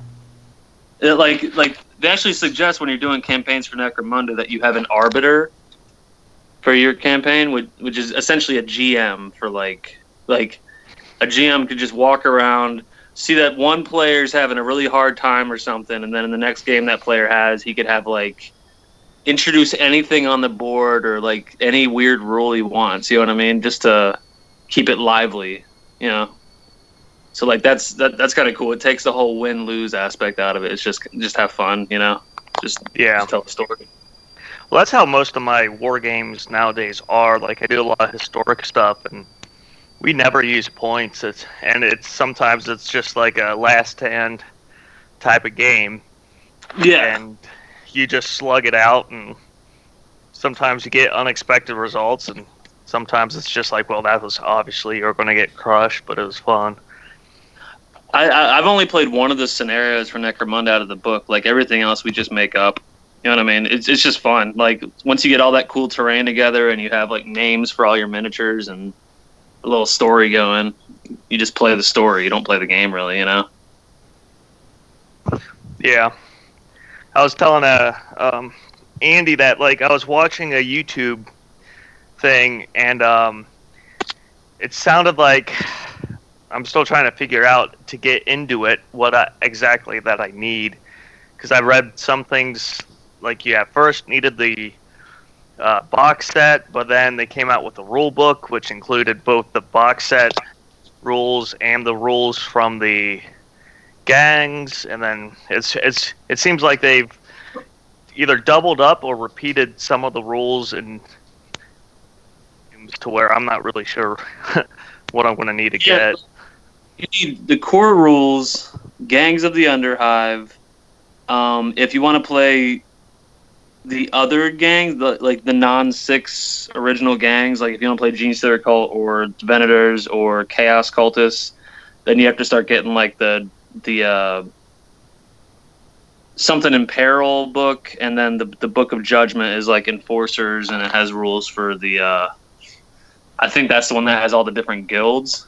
It's really cool. Like you can ally with a guild. There's like a guild of coin. There's a guild of water.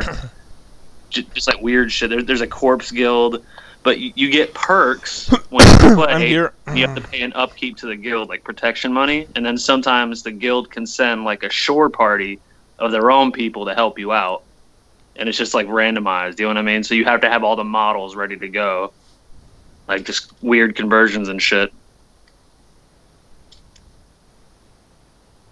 Yeah, sounds neat. I'm just trying to figure out how much it would cost and how much time it'd be to kind of get into a new system.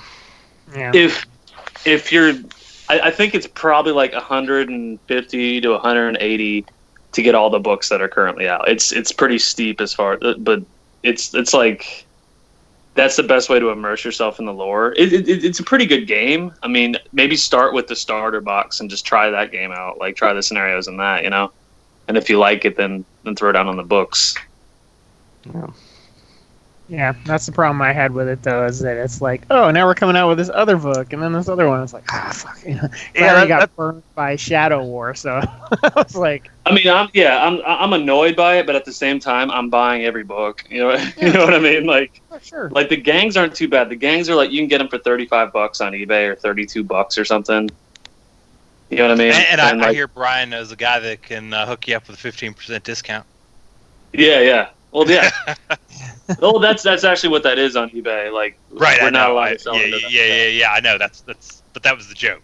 You know, you're an employer. 15%. Okay, so are we ready? Yes. So I essentially just is everyone here? By the way, I just yes, I think so. Cool. Sean? So I was thinking. So I've scoped out. I write down Ollie's name in my book, and that no bad magic. Okay. in my notebook.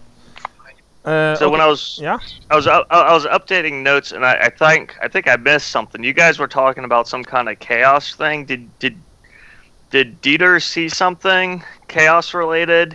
No, I didn't see any of that. Okay, you're just explaining it. Yeah, he was explaining. He was saying the winds of magic that I did see, and I didn't see any dark magic. Okay, if I recall correctly. All right. Yeah, you guys. I think I missed like a minute, and you guys started talking about dark magic, and I was like, I missed something.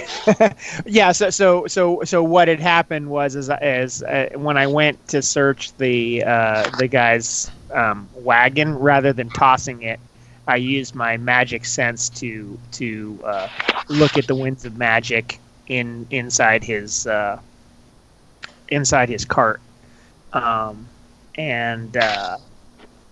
So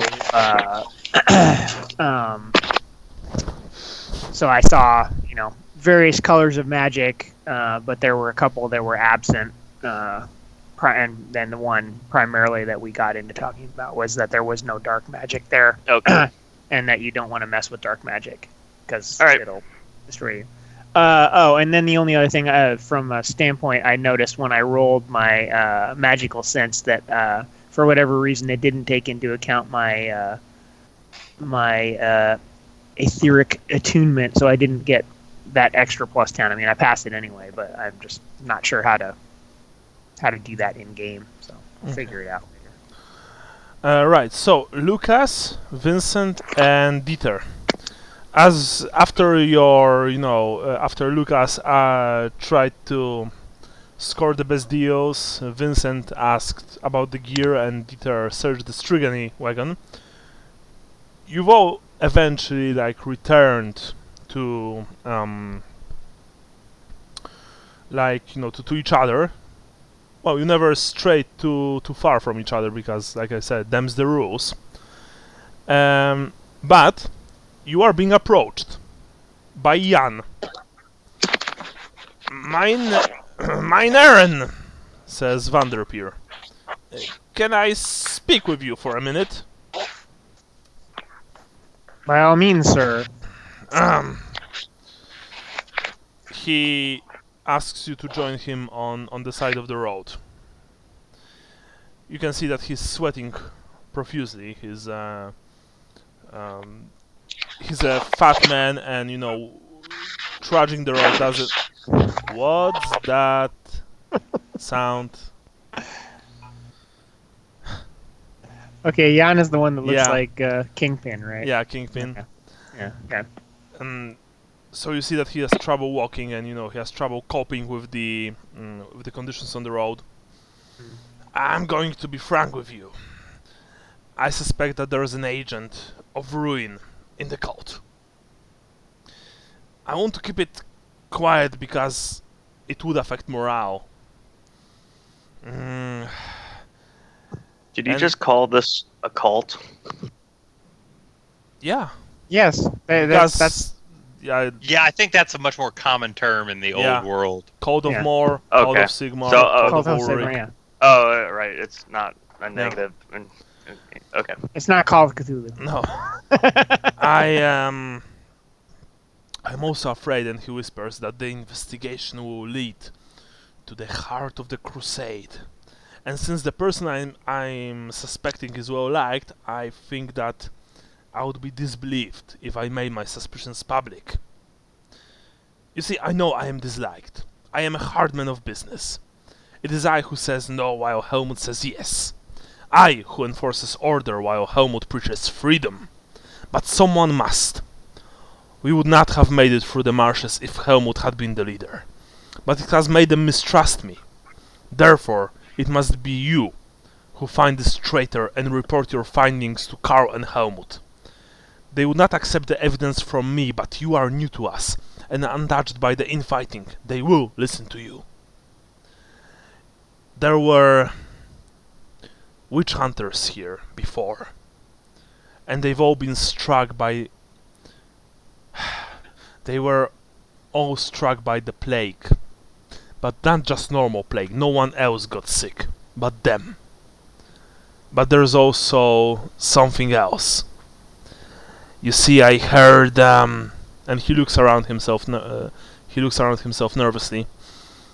I've heard strange voices coming from Captain Krieger's tent, and seen strange boils on the lips of some of his men. I believe Krieger to be a worshipper of a heathen god. I hope I'm wrong, for he seems a good man, but there have been too many strange occurrences that I can explain no other way. I know he seems a paragon.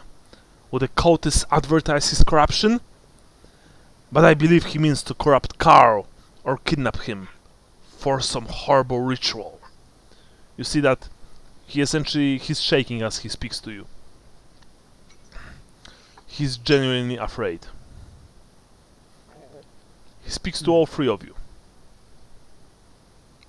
Oh, he's saying this to Lucas and Vincent as well? Yeah. Yes, you are all free there. We must protect Karl from insidious plots of non-believers and heretics. Yes. I would not worry about Karl being corrupted. No, he will not be corrupted, but we must protect him. Indeed. Karl will not be corrupted, of course, because he's Sigma reborn, but nonetheless, the villain's motives must be stopped. Perhaps Krieger is innocent. I hope that he is. I'm just telling you this because you are new to this. You have seen the light of Karl, but you are untouched by all the machinations and politics of this place. Will you help me? Will you help me protect the child? Well, of course. Yes. He looks at each of you, Lucas. Oh yeah, sorry, I was on mute. Of course. Thank you. In that case, keep your eyes open. Keep an eye on Krieger. For, like I've said, the corruption has many faces. And with that, he nods and, he walks away. He actually has his own coach. It's just that that when he spoke to you, you were naturally walking along with the rest of the crusade. And even a short walk, you can see, is almost too much for him. I look at Lucas and be like, so the guards have boils on the lips. Perhaps they all see the same lass.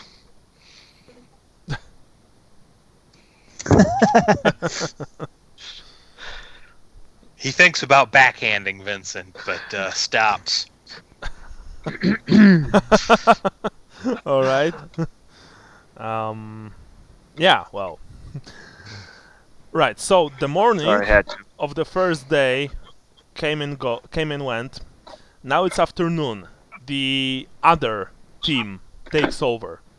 Let's say, for the sake of convenience, that you've agreed to meet, for example. Well, actually, you were even ordered to meet for the shift change in front of the Crusade, right next to Karl's coach. Who's taking the second, the second watch? I think it's Vincent and Lucas. Correct. Yeah, that sounds right. All right. Vrentar, you and Nils, you are now with Dieter in tow, of course, free to come and go as you please along the length of the crusade. I fill them in on what Jan told us about. Is it Krieger or Kruger? Krieger. Okay. He's in the handouts. Yes, I see that, but I don't see him on the key for the map. Okay. So I tell him about that and say I'm going to start looking for the guardsmen and just try to chat them up and see what they're up to. All right. Krieger's men. Brian? And they can do the same if they want. I kind of want to walk past the coach with Nils. Mm-hmm. To see if we can get Nils another glimpse, because I am worried about the guy. Well, right now he is essentially free to go as he pleases. So he is sticking with you, but he's not walking right next to you. All right, well, like just so he knows that I mean well. You know what I mean? I'm not gonna try. I don't want to kill the guy. You know what I mean? Yeah, sure. Well, you've walked right past the coach with Nils. Nils he looks at the coach like everyone, but that said, the coach he won't be able to see Karl even if he wanted to because there are drapes. Yeah. So Dieter, are you taking the guys somewhere or just No, I'm just giving them the information and saying I'm going this way to look for these guys. You can do what you want. All right. So in that case, Vrentar, after hearing this, what will you do? I'll just walk with the caravan, I guess. I don't have any super close relationships with anyone yet, so. All right. But just in case, Dieter, remember that you need to look for them. They are not yet trusted that well by the inner circle. I need to look after. I need to look after the two guys. Okay, you can, all right, so you can split from them, unfortunately. Okay, well then I won't do that. But I'll say, hey, I need to go look. I'd like to go look for these guys. Do you guys? If you guys if mind you tagging want, along? then you can take them with you. After all, you are Karl's guards, so you know.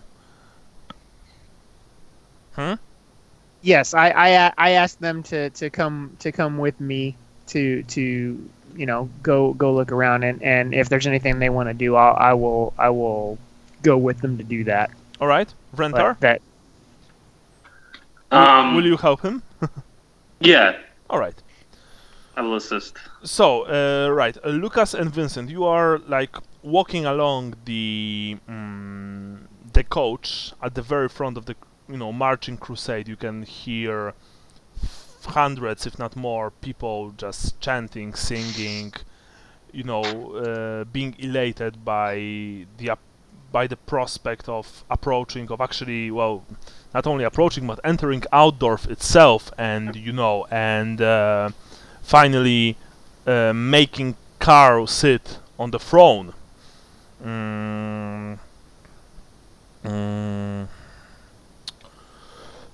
Wait a second.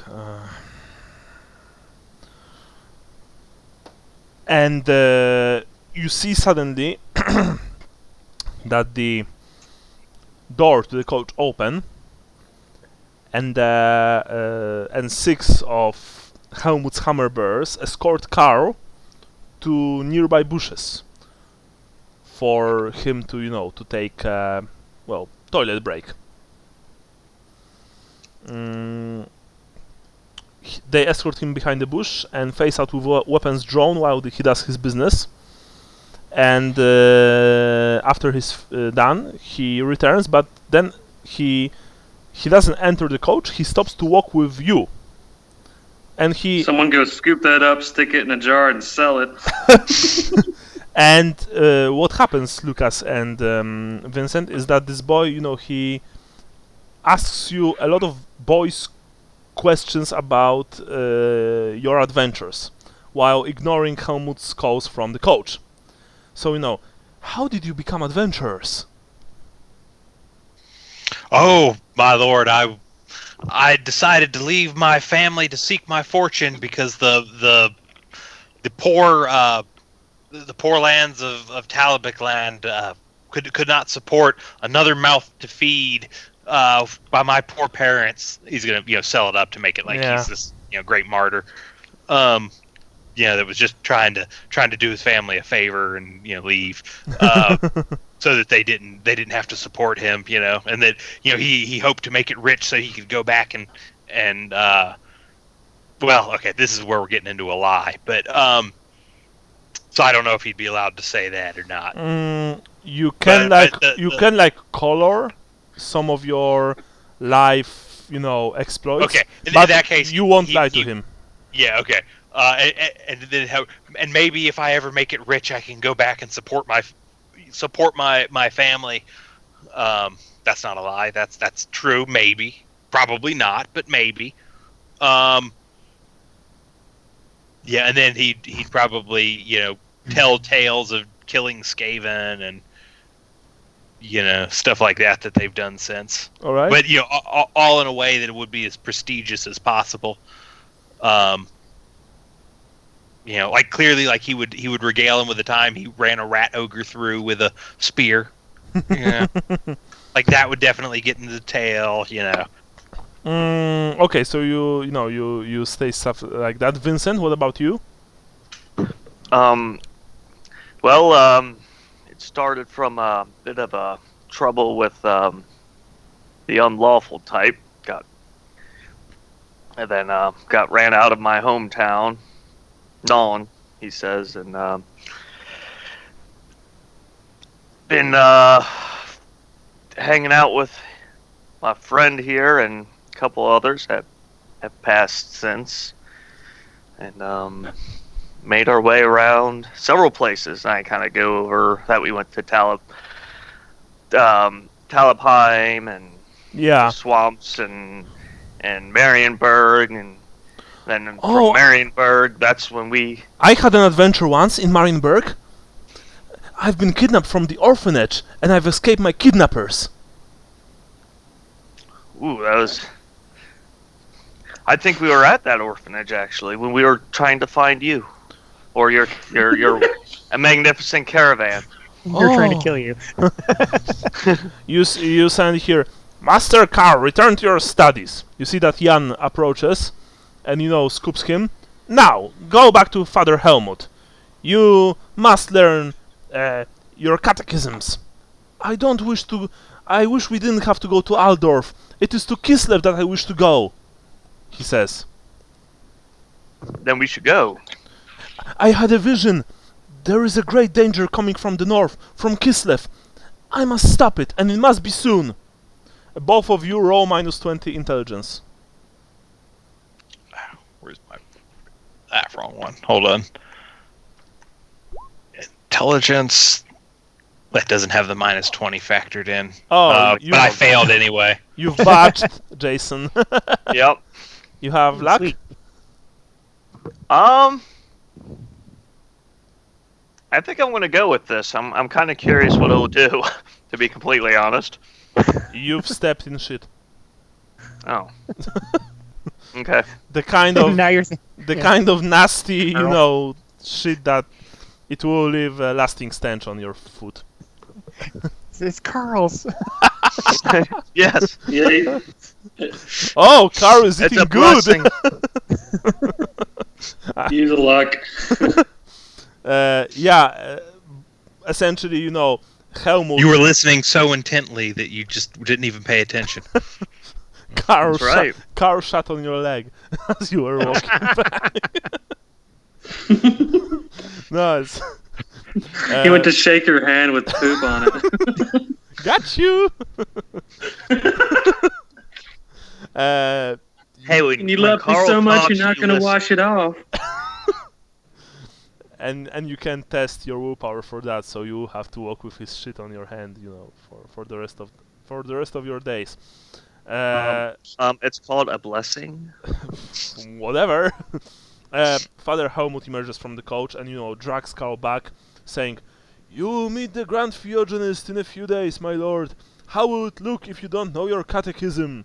You see that Karl pouts but goes with him, waving a friendly farewell to you. Meanwhile, Vrentar and Dieter, do you wish to speak to the people of the crusade? Essentially, learn about stuff. I'm not super talkative, but I do want to listen and kind of people watch. All right. No, I'm just asking because you've been given your task, as well as Lucas and Vincent, and I just want to know if you're going to ask amongst the people for a few things, or even if you want to learn about stuff, because Dieter, even though you've been with the Crusade for quite some time now, even you don't know that much.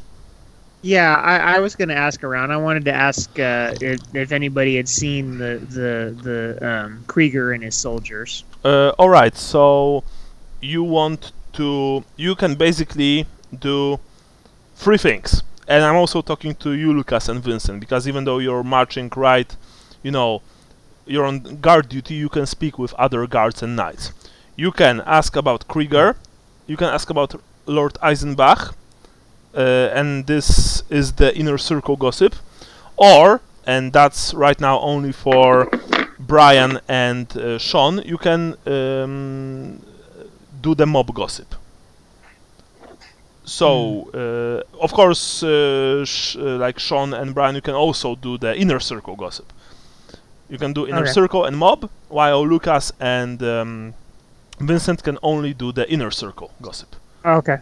So my question is, Brian and Sean, what do you want to ask whom, and then we'll start rolling. Well, like I said, I specifically want to ask about the, if anybody's seen where Krieger and his men are, and then sort of try to work in the, is there some sort of chlamydia going around? something. Okay. So you want to do the mob, right? Or inner circle. Well, so if would asking about the whereabouts of them, would that be considered mob?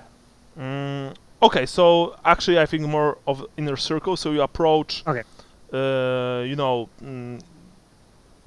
A guard-looking guy. A guard-looking guy, and then just ask. I mean, the guard from the inner circle, not militia guard. Roll for your fellowship. Fellowship? Okay, not gossip. I mean, gossip. Yeah. If you have gossip, of course. Yeah. There, I just had it. There it goes. Because I got plus 10%. Nice. Woo-hoo. So you have 2 full successes. Actually, 1 full success, actually, but yeah. Because like the first 10 after, like the first full 10 after the first is a success. So you've asked one of Helmut's men about Krieger. A decent man, doesn't play favorites or try to win favor, just does his job. Would have made a fine hammer bearer. And then you've asked one of Jan's men, because Jan, he's a rich Marienberger, so naturally he has guards. He seems alright, but you never know, do you? Keeps to himself too much. Makes you think he's hiding something. Likes to go walking too, late at night, into the woods. Don't know what that's about. Oh, by the way, that's mainly for Dieter, because the rest of you guys, you didn't really ask about any like specifics about the inner circle members. Dieter, you know that Jan van der Peer is a respected merchant from Marienburg, who's essentially, making the crusade fat and making sure that there are enough provisions for them to reach Altdorf. He's the logistics guy, but he's not liked. Lord,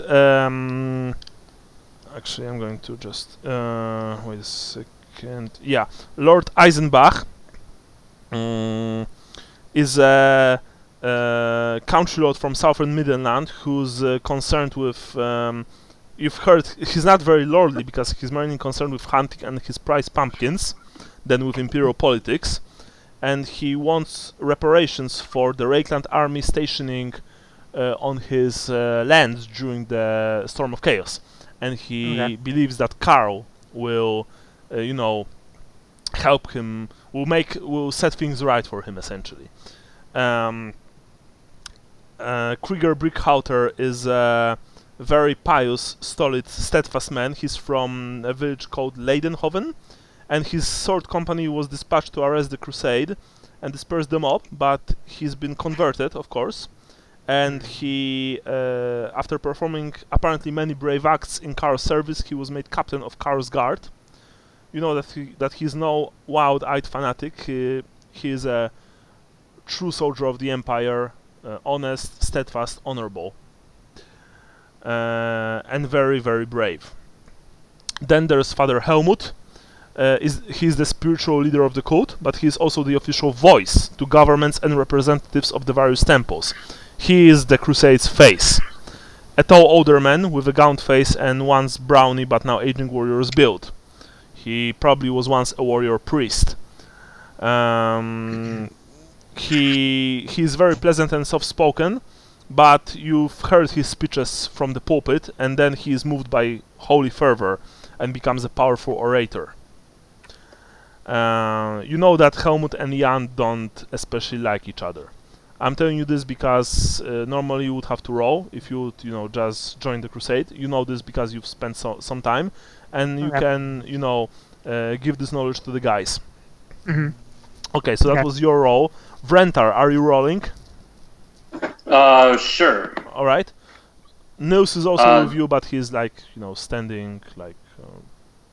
Is this a gossip roll I'm rolling? Yeah, it's a gossip. But then please tell me if you are rolling mob gossip or inner circle. Inner circle. Inner circle. And about Eisenbach or about Krieger? Eisenbach, I suppose. Eisenbach. All right. Okay, so you ask about the earthly Lord Eisenbach. You've also approached one of Van der Peer's men, Vanderpeer's mercenaries. You know, they are actually pretty well equipped. Not, of course, to the standards of knights, but certainly on the level of Kriegers halberdiers. Although they only have swords and are dressed in a more Marienburgly fashion. He tells you, "Ha! As much farmer as lord, if you ask me. A real noble don't get his hands dirty with the planting, does he?" And yeah, that's what you've learned about Eisenbach. Is that he's a lord, but he's not afraid to, you know, to get his hands literally dirty with plants, seeds, you know, cattle raising, stuff like that. He's a rather unusual type of imperial noble, so to speak. Okay. So yeah, actually, I'm going to give you one more piece of gossip because you've rolled well. This time from one of Helmut's men, one of Helmut's hammerbearers. "A fine man and a great asset to our cause. His knights and fighting men may make the difference if it comes to civil war." Roll for intelligence, Vrentar. Okay. Yeah, okay, good. By the way, guys, those rolls are mainly, you know, for you to feel the atmosphere of the crusade. You know, so just so you know. Yeah. So don't be afraid to like make more gossip tests about the crusade if you wish, because I am trying to convey the feeling of this whole endeavor. But if you wish to learn more, then just fire away. Okay. Brian, what? Well, he told you about this, and you know you are under Karl's spell. You are a priest of Sigmar, but you also know that a few knights, because there are not that many knights, there are probably like maybe 10 of them, maybe a dozen. You don't think that in case of civil war, 10 knights would do much? I just nod and kind of blink at the guy, like I'm not going to contradict him then. Yeah. You see that by the way, he's completely honest about what he says. He truly believes his intentions are good, but I think his understanding of... Yeah. But actually that's strange, because he's a hammerbearer. He's a military man of the temple. They are versed in tactics and they are versed in combat. So, yeah, just so you know. Okay. Vrentar, Dieter, and Nils. You are, of course, you know, walking along the line of the crusade, you know, back and forth, asking, observing, watching. There are just so many people. Sometimes you make your way deeper into the throng of the Crusaders. Sometimes you just skim the edges, but you know, the elation, the feeling of this huge endeavor of faith is just almost overwhelming. I want all of you to make a -10 perception test. I'm going to roll for Nils. Okay. No sucks. No. All right. I'm gonna use a luck. All right. Jeez, I am failing everything today. No, Lucas, you don't need to. Actually, sorry, Lucas and Vincent, you roll as well. Actually, that's a good idea. Oh, we said each of you. I assumed you meant all of us. Yeah. Yeah, I already rolled and failed. Okay, so you failed. Anyone else wants to use luck? I'll go ahead and use luck. Why not? Nice. Oh. Jason? I don't. No. Okay. Well, screw it. Yeah, I'll okay, will as well. cool. No. Doesn't do it. Dieter, you, as you move along the column, you've noticed that you are being followed. And you find her. A bedraggled peasant girl with a boil on her lip. Uh-oh. Vincent was right. She stares at you, at all of you, but only you notice her. I mean, at you, Vrentar, and Nils. She stares at you from the crowd. What are you doing? I look at her and I start trying to make my way over to her. As you make your way towards her, she, turns back and, looking over her shoulder, tries to disappear into the crowd. Okay.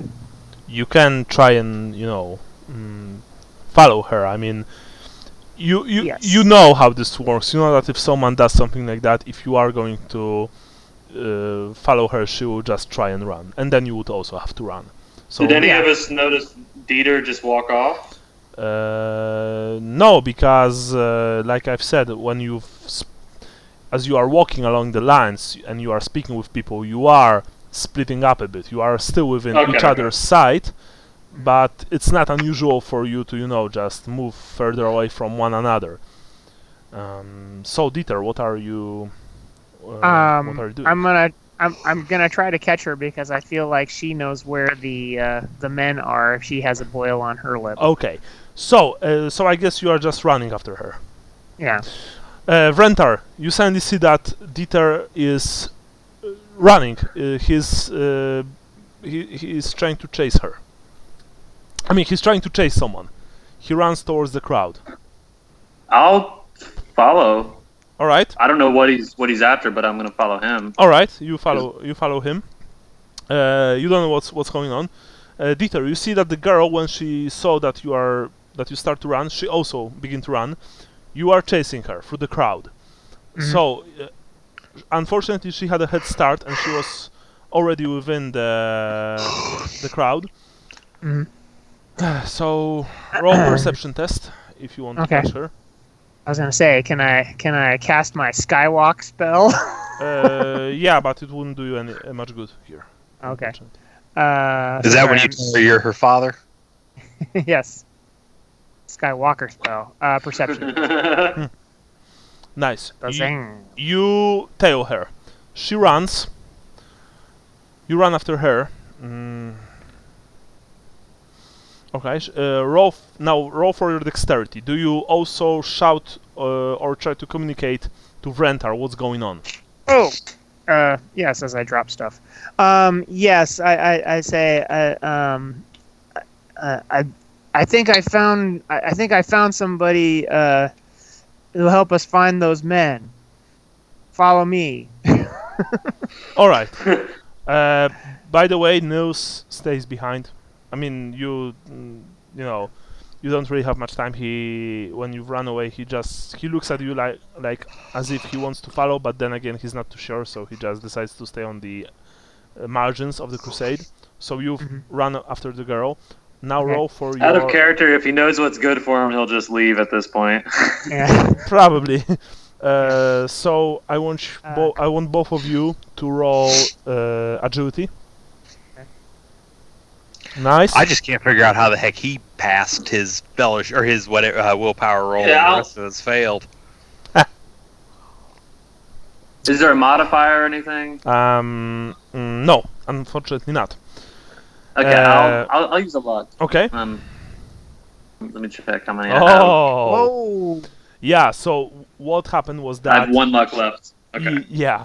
What happened was that Dieter, you are making your way, dexterously through the crowd, and you see that the girl actually stumbles and is slowed by other people who are cursing her as she tries to walk past them. But suddenly you see that Vrentar rushes past you, extremely agile and swift. Vrentar, you see the girl in question. You see the girl that Dieter is asking you to catch, to follow, and you catch up with her. You grab her. Dieter, you are essentially like 2 seconds. You reach them 2 seconds after Vrentar grabbed her. What now? You're holding a dirty, disheveled peasant girl of hard to determine age. Maybe she's 15, maybe she's 25. She's so dirty and grimy that it's almost impossible to tell. So? Say, Fräulein, we mean you no harm. We have some questions for you. You see the horrible boil on her lip. It's really disgusting. It's someone yawns right next to you. Sorry, that was me. Yeah.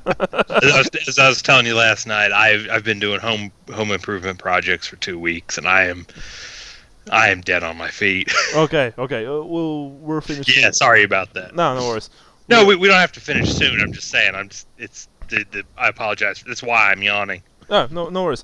Like, I mean, we are playing like for 20 minutes more, so because it's almost 10 here, 10 p.m. So anyway. Well, if we weren't up until 2 o'clock your time last night. Well, but that was last night, and tonight is the other night, unfortunately. Anyway, you grab the girl. You see that her eyes are wild. She looks at you, Rentar. She looks at you, Dieter. She's like, you see this boil. It's filled with pus. It's horrible. And then she bites it. She breaks the boil, and she begins spewing projectile vomiting blood and excreting pus from eyes and nose everywhere. And like a supernatural amount of well, I mean, not supernatural amount, but imagine that you are starting to spray blood from your mouth like from a hose. It's like a cyanide capsule, but it's a cyanide pill with under pressure. Everything in 3 feet radius, everything is covered in this horrible, stinking torrent of bodily fluids. She's like, and I want you, Rentar, and you, Dieter, to make agility tests. Both of you. This will be the one to pass. I have one more luck if this doesn't work. Oh, son of a bitch, I'm using the luck. Fuck that. I'm totally using the luck, too. Okay. Nice. Oh, that's not me. I passed, You've managed to barely avoid the torrent of filth. Other people were not so lucky. They were cursing you because you've caught the girl in the middle of the crusade, and they're what the hell? And, some of the people are vomiting as they are covered in pus and blood. The girl spasms and falls to the ground, dying a horrible death, vomiting blood and oozing pus from her eyes and nose. Gross. Yeah. The people are like, victim of the plague! And they're moving as far away from you as possible. Miraculously, none of that shit landed on you. Literally, none of that shit. I used my last luck to dodge that too, so I'm glad that wasn't in vain. Yeah. So that was it.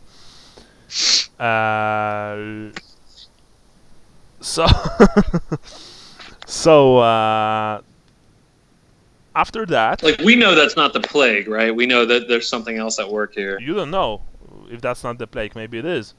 You just saw a girl bit on a boil and then just start projectile, vomiting blood and pus. That's not normal.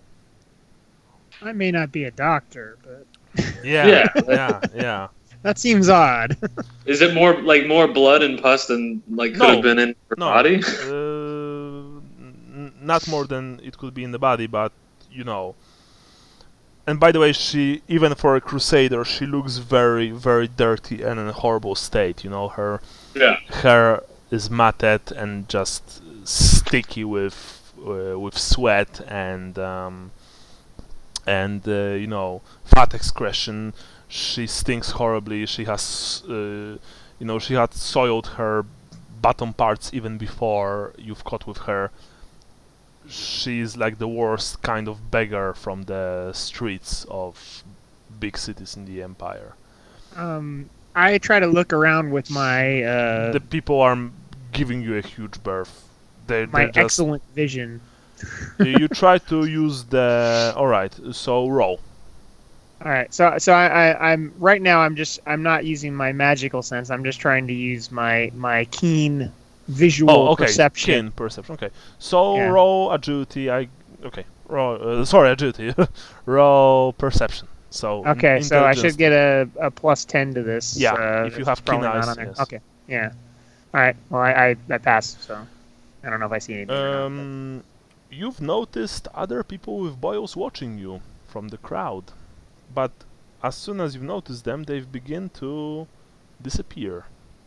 All right. I try to use my magical sense now to see if I can sense any stuff. Very well. In that case, roll. Roll. Magic sense. Yeah. Yep. All right. Well, it's hard for you to find anything here because as you've opened your eyes, the overwhelming aural assault, by the winds of magic in this place was almost too much for you to bear. There are too many winds coalescing about those people here, and you can't find any details. Okay. Your head begins to hurt almost immediately. You do, for example, see some strands of dar here and there, but then again, strands of dar, for example, can be found in a dark basement, because dar coalesces in dark, murky places like basements, sewers, stuff like that. But you don't see anything out of the ordinary. Okay. Yeah. Oh, by the way, I don't need to tell you that even though the crusade is moving, all of you, even though the crusade is moving, the horrible smell and atmosphere of it is moving along with it. So even on the move, it stinks like hell. Okay. Even those of you who are traveling through the Empire countryside at the very front of the crusade, even you are not spared from it. Alright, so that's it. Vrentar and Dieter, you can spend the rest of your shift looking for stuff. If you wish. So if you wish to ask more questions, then please communicate this. If not, then we'll just move to the evening shift. Okay, the only other thing I wanted to ask about was if anybody else has seen, what's going on with this disease with boils, this plague. Roll for gossip. Vrentar, are you also asking? Yeah, I'm going to be talking about it, so I guess I'll press if anybody seems to have any information. So please roll. You've passed, Sean, by the way. I see that. Yep. Mm-hmm. That's fellowship? Yeah. Yeah. If you have gossip, of course, but I think you should have.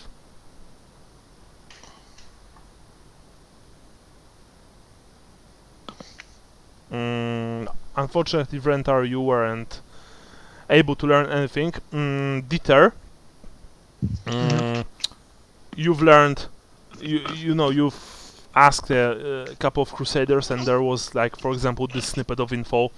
There is a plague of boils. Everywhere I look, people with boils on their lips. Witches spread it, or I'm a goblin, for example.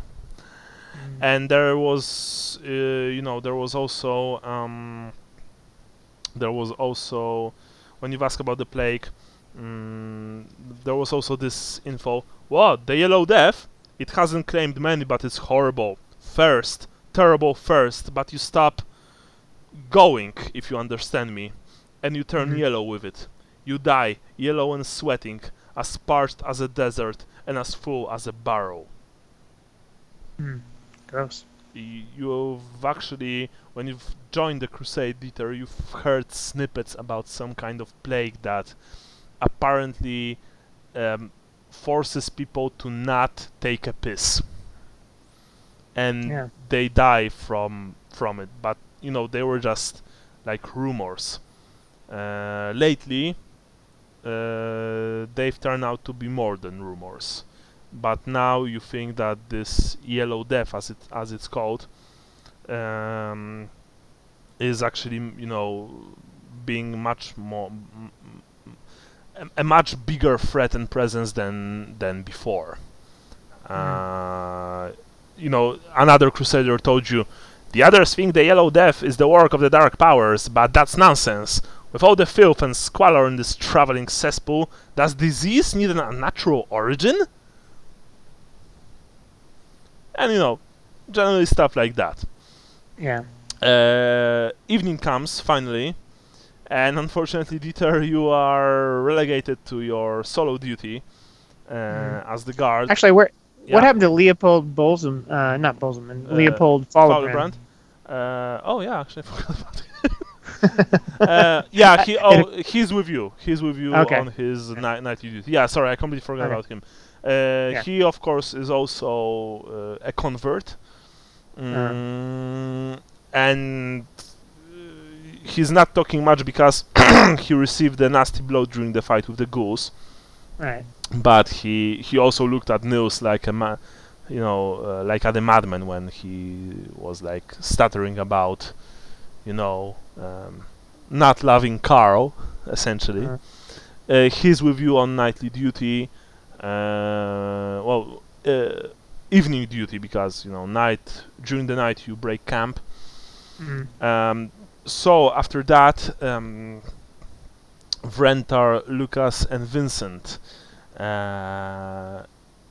When Dieter takes the evening duty, you are on one hand you are essentially free to go wherever you want, but on the other you can see a couple of Krieger's halberdiers walking after you, just tailing you, and not very subtly.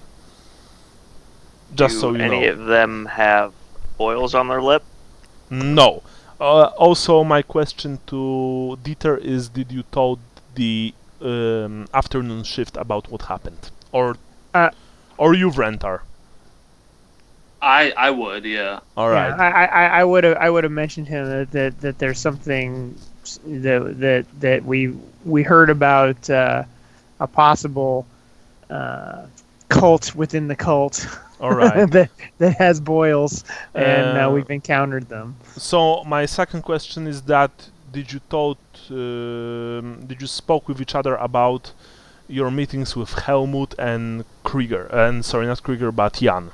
Yeah, I would have. I did because I mentioned it because it was mentioned to me first, right? Mm-hmm. Yeah. So then I mentioned it to Renthar. What about you guys? Well, weren't they with me when that happened, or were they?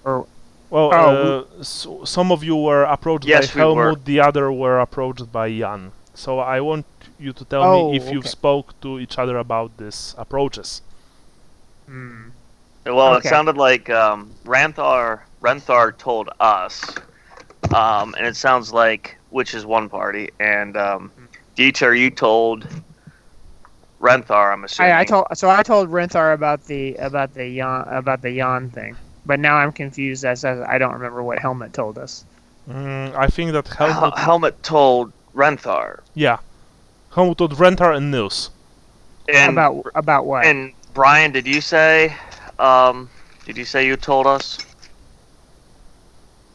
I would have. I did not say that, but at some point I'm going to relay all my information. I have no reason to hide anything.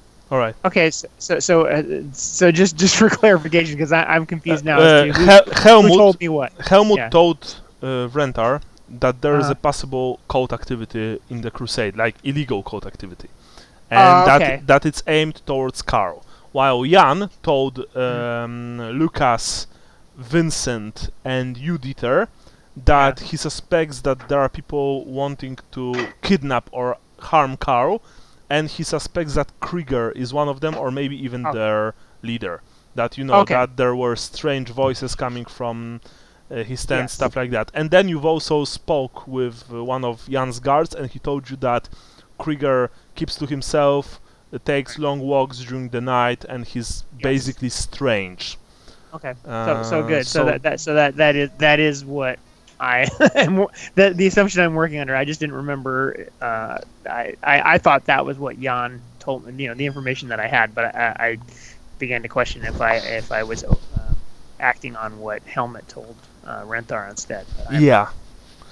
So yeah, that was that was it. Okay. So Lucas, Vincent, and Rentar, like I said, you can walk normally along the lines of marching Crusaders, maybe even enter the crusade, like the line of Crusaders itself, not too deep, but you have a tail of 2 halberdiers. So my question is to you, Lucas, Vincent, and Rentar, if you continue your gossiping, if you do something else. Well, I think so. I can't remember at this point, but if Lucas saw that we were being tailed. Actually, no. I want all of you to once again. I mean, 3 of you, not you, Sean. Right. But I want Lucas, Vincent, and Rentar to roll -10 perception.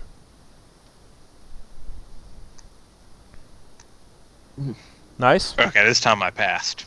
Wow. Vincent did not. He's trying to get crap off his shoe. Yeah. Literally. So, Rentar and Lucas, you've spotted people with boils observing you. In that case, Lucas probably would nudge whoever's next to him to kind of point, to kind of subtly point it out, and probably clam up. Yeah, same here. I'm not sure how to move forward, because if we point out that we see them, they could rush us and explode. Oh yeah, by the way, I presume that you've told Lucas and Vincent about the incident with the girl and her lip. Yeah. Yeah? Yeah. Don't get any on you. I thought we did. Or Yeah. I thought Leopold did. Yeah, okay.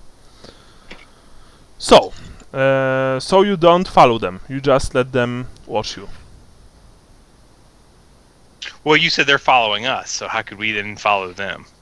Yeah, well, I mean, they follow you, they observe you. But do you, like, chase after them, go after them, I don't know, do stuff like this? Well, at this point, I don't think Lucas would want to, like, try to get into a fight with them.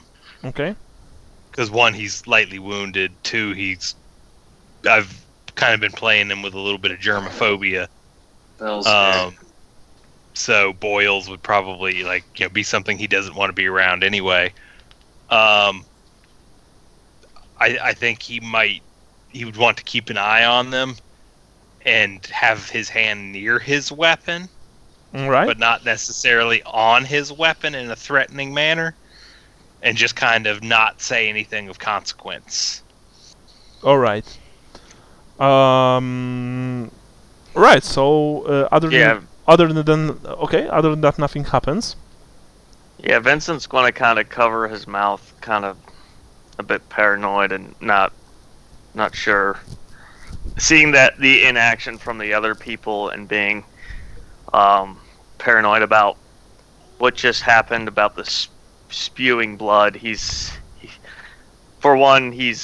he was informed that they were being followed, and they were told that they were being watched by the guards, or will be followed or watched. He's not willing to really make a scene, and he certainly does not want to get any plague-related stuff. Okay. Dieter, you've, as you are walking, at the front of the crusade, while the sun slowly fades behind the horizon, your sixth sense is almost constantly alerting you that something is not right. Okay. And then you eventually break camp, and you meet once again, all of you, in the middle of Karl's compound. Every time Karl's compound looks the same as on the map, by the way. And each time, you are only permitted to stay inside the walls, in the tent number 11. That said, Dieter, you and Leopold are told to patrol the perimeter of the compound inside the line and barrier. Okay. And because you are on probation, those not on duty are not allowed to leave the compound. They are to remain in or, this time, around their tent. All of you see that there are a few comings and goings during the night. Patrols of Krieger's guards and Eisenbach's spearmen leave and return. Krieger leaves by himself after midnight and comes back more than an hour later.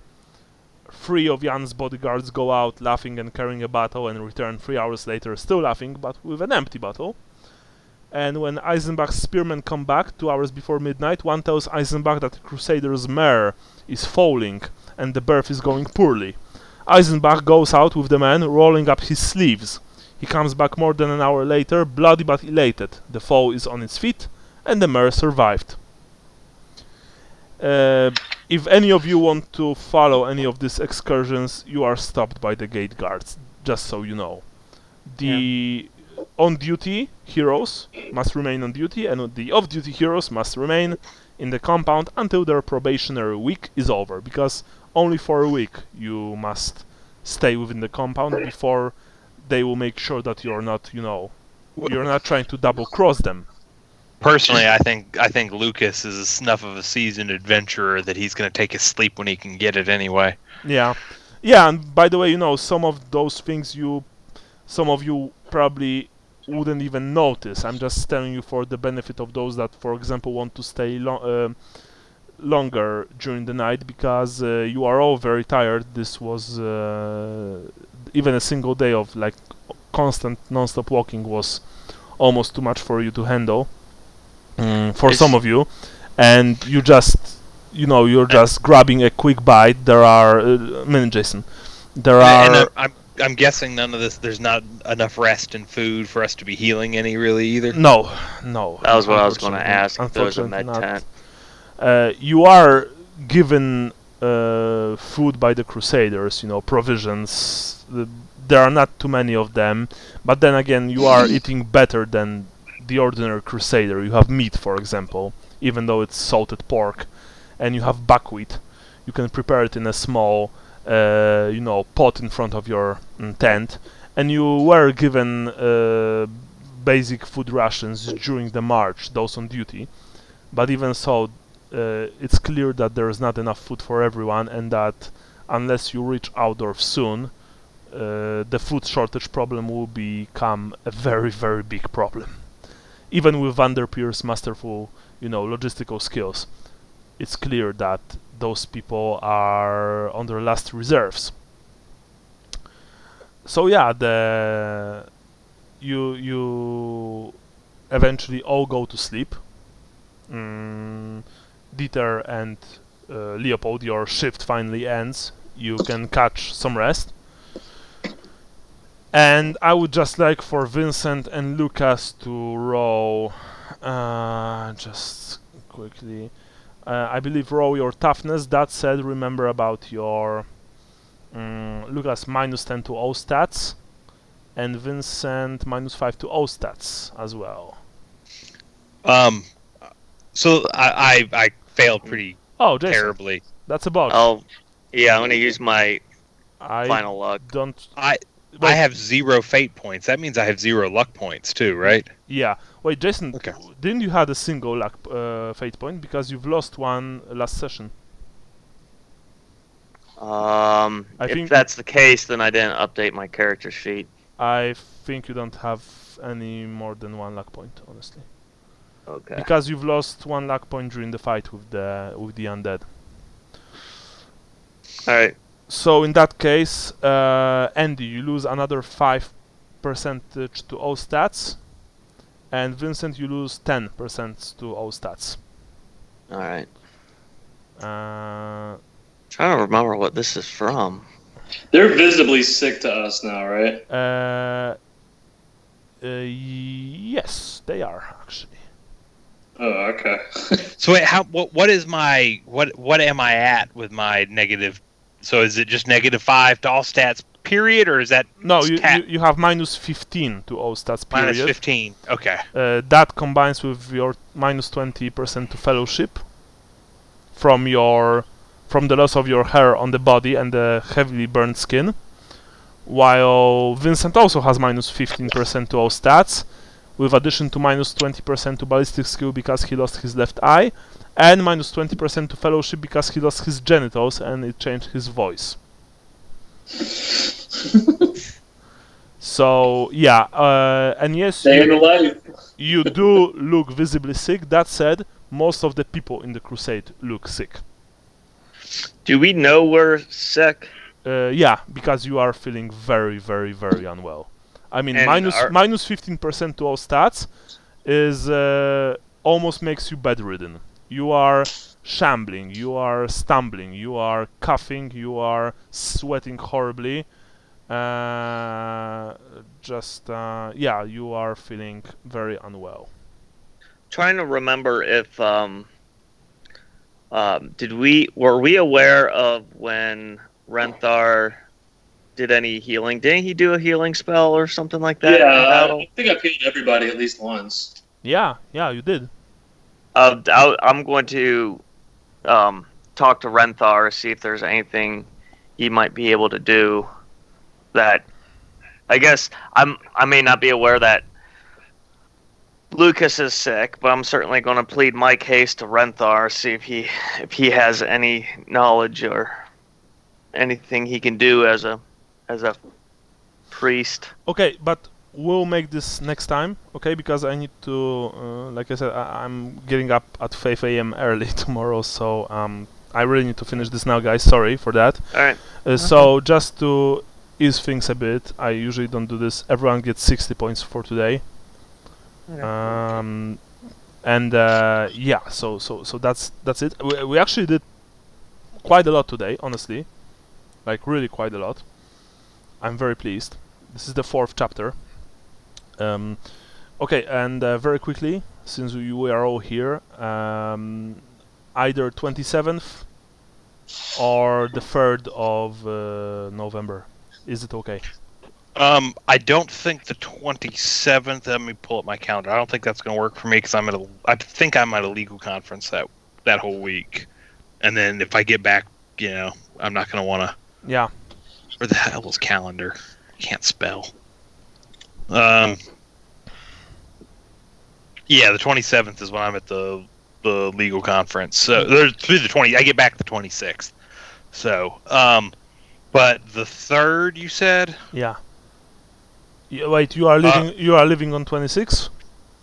No, I'm getting back on the 26th. Oh, okay, sure. But I'm not gonna. Yeah, sure. Yeah. So the only issue with the 3rd is that's when our daylight savings time ends, so it's gonna mess up the time. Okay, I don't care if everyone can make it on the 3rd. I'm down for it. Yeah, I can make it. Maybe we just you send us a message like an hour before or something. Yeah, I'm going to do this even a few hours before. The rest of you guys, what about the 3rd? Yeah, 3rd works. That works for me, I think. Yeah, at the moment it works for me. I'll let you know if something comes up, though. Okay, cool. So 3rd it is. Thanks for the game, guys. Thanks for the game, guys. I'll see you soon. All right. Yeah, great. Yeah. Thanks. Right. Actually, Sean, I'm going to contact you about your character a bit more. We'll speak. Okay. And Andy, if you want. We can also talk about your character. Yeah, he's on. That's actually what I was working on during the downtime today. Okay. So he's almost done. I just have to. I'll message you tomorrow or something. Okay. Maybe. Cool. Okay. I'll be in touch.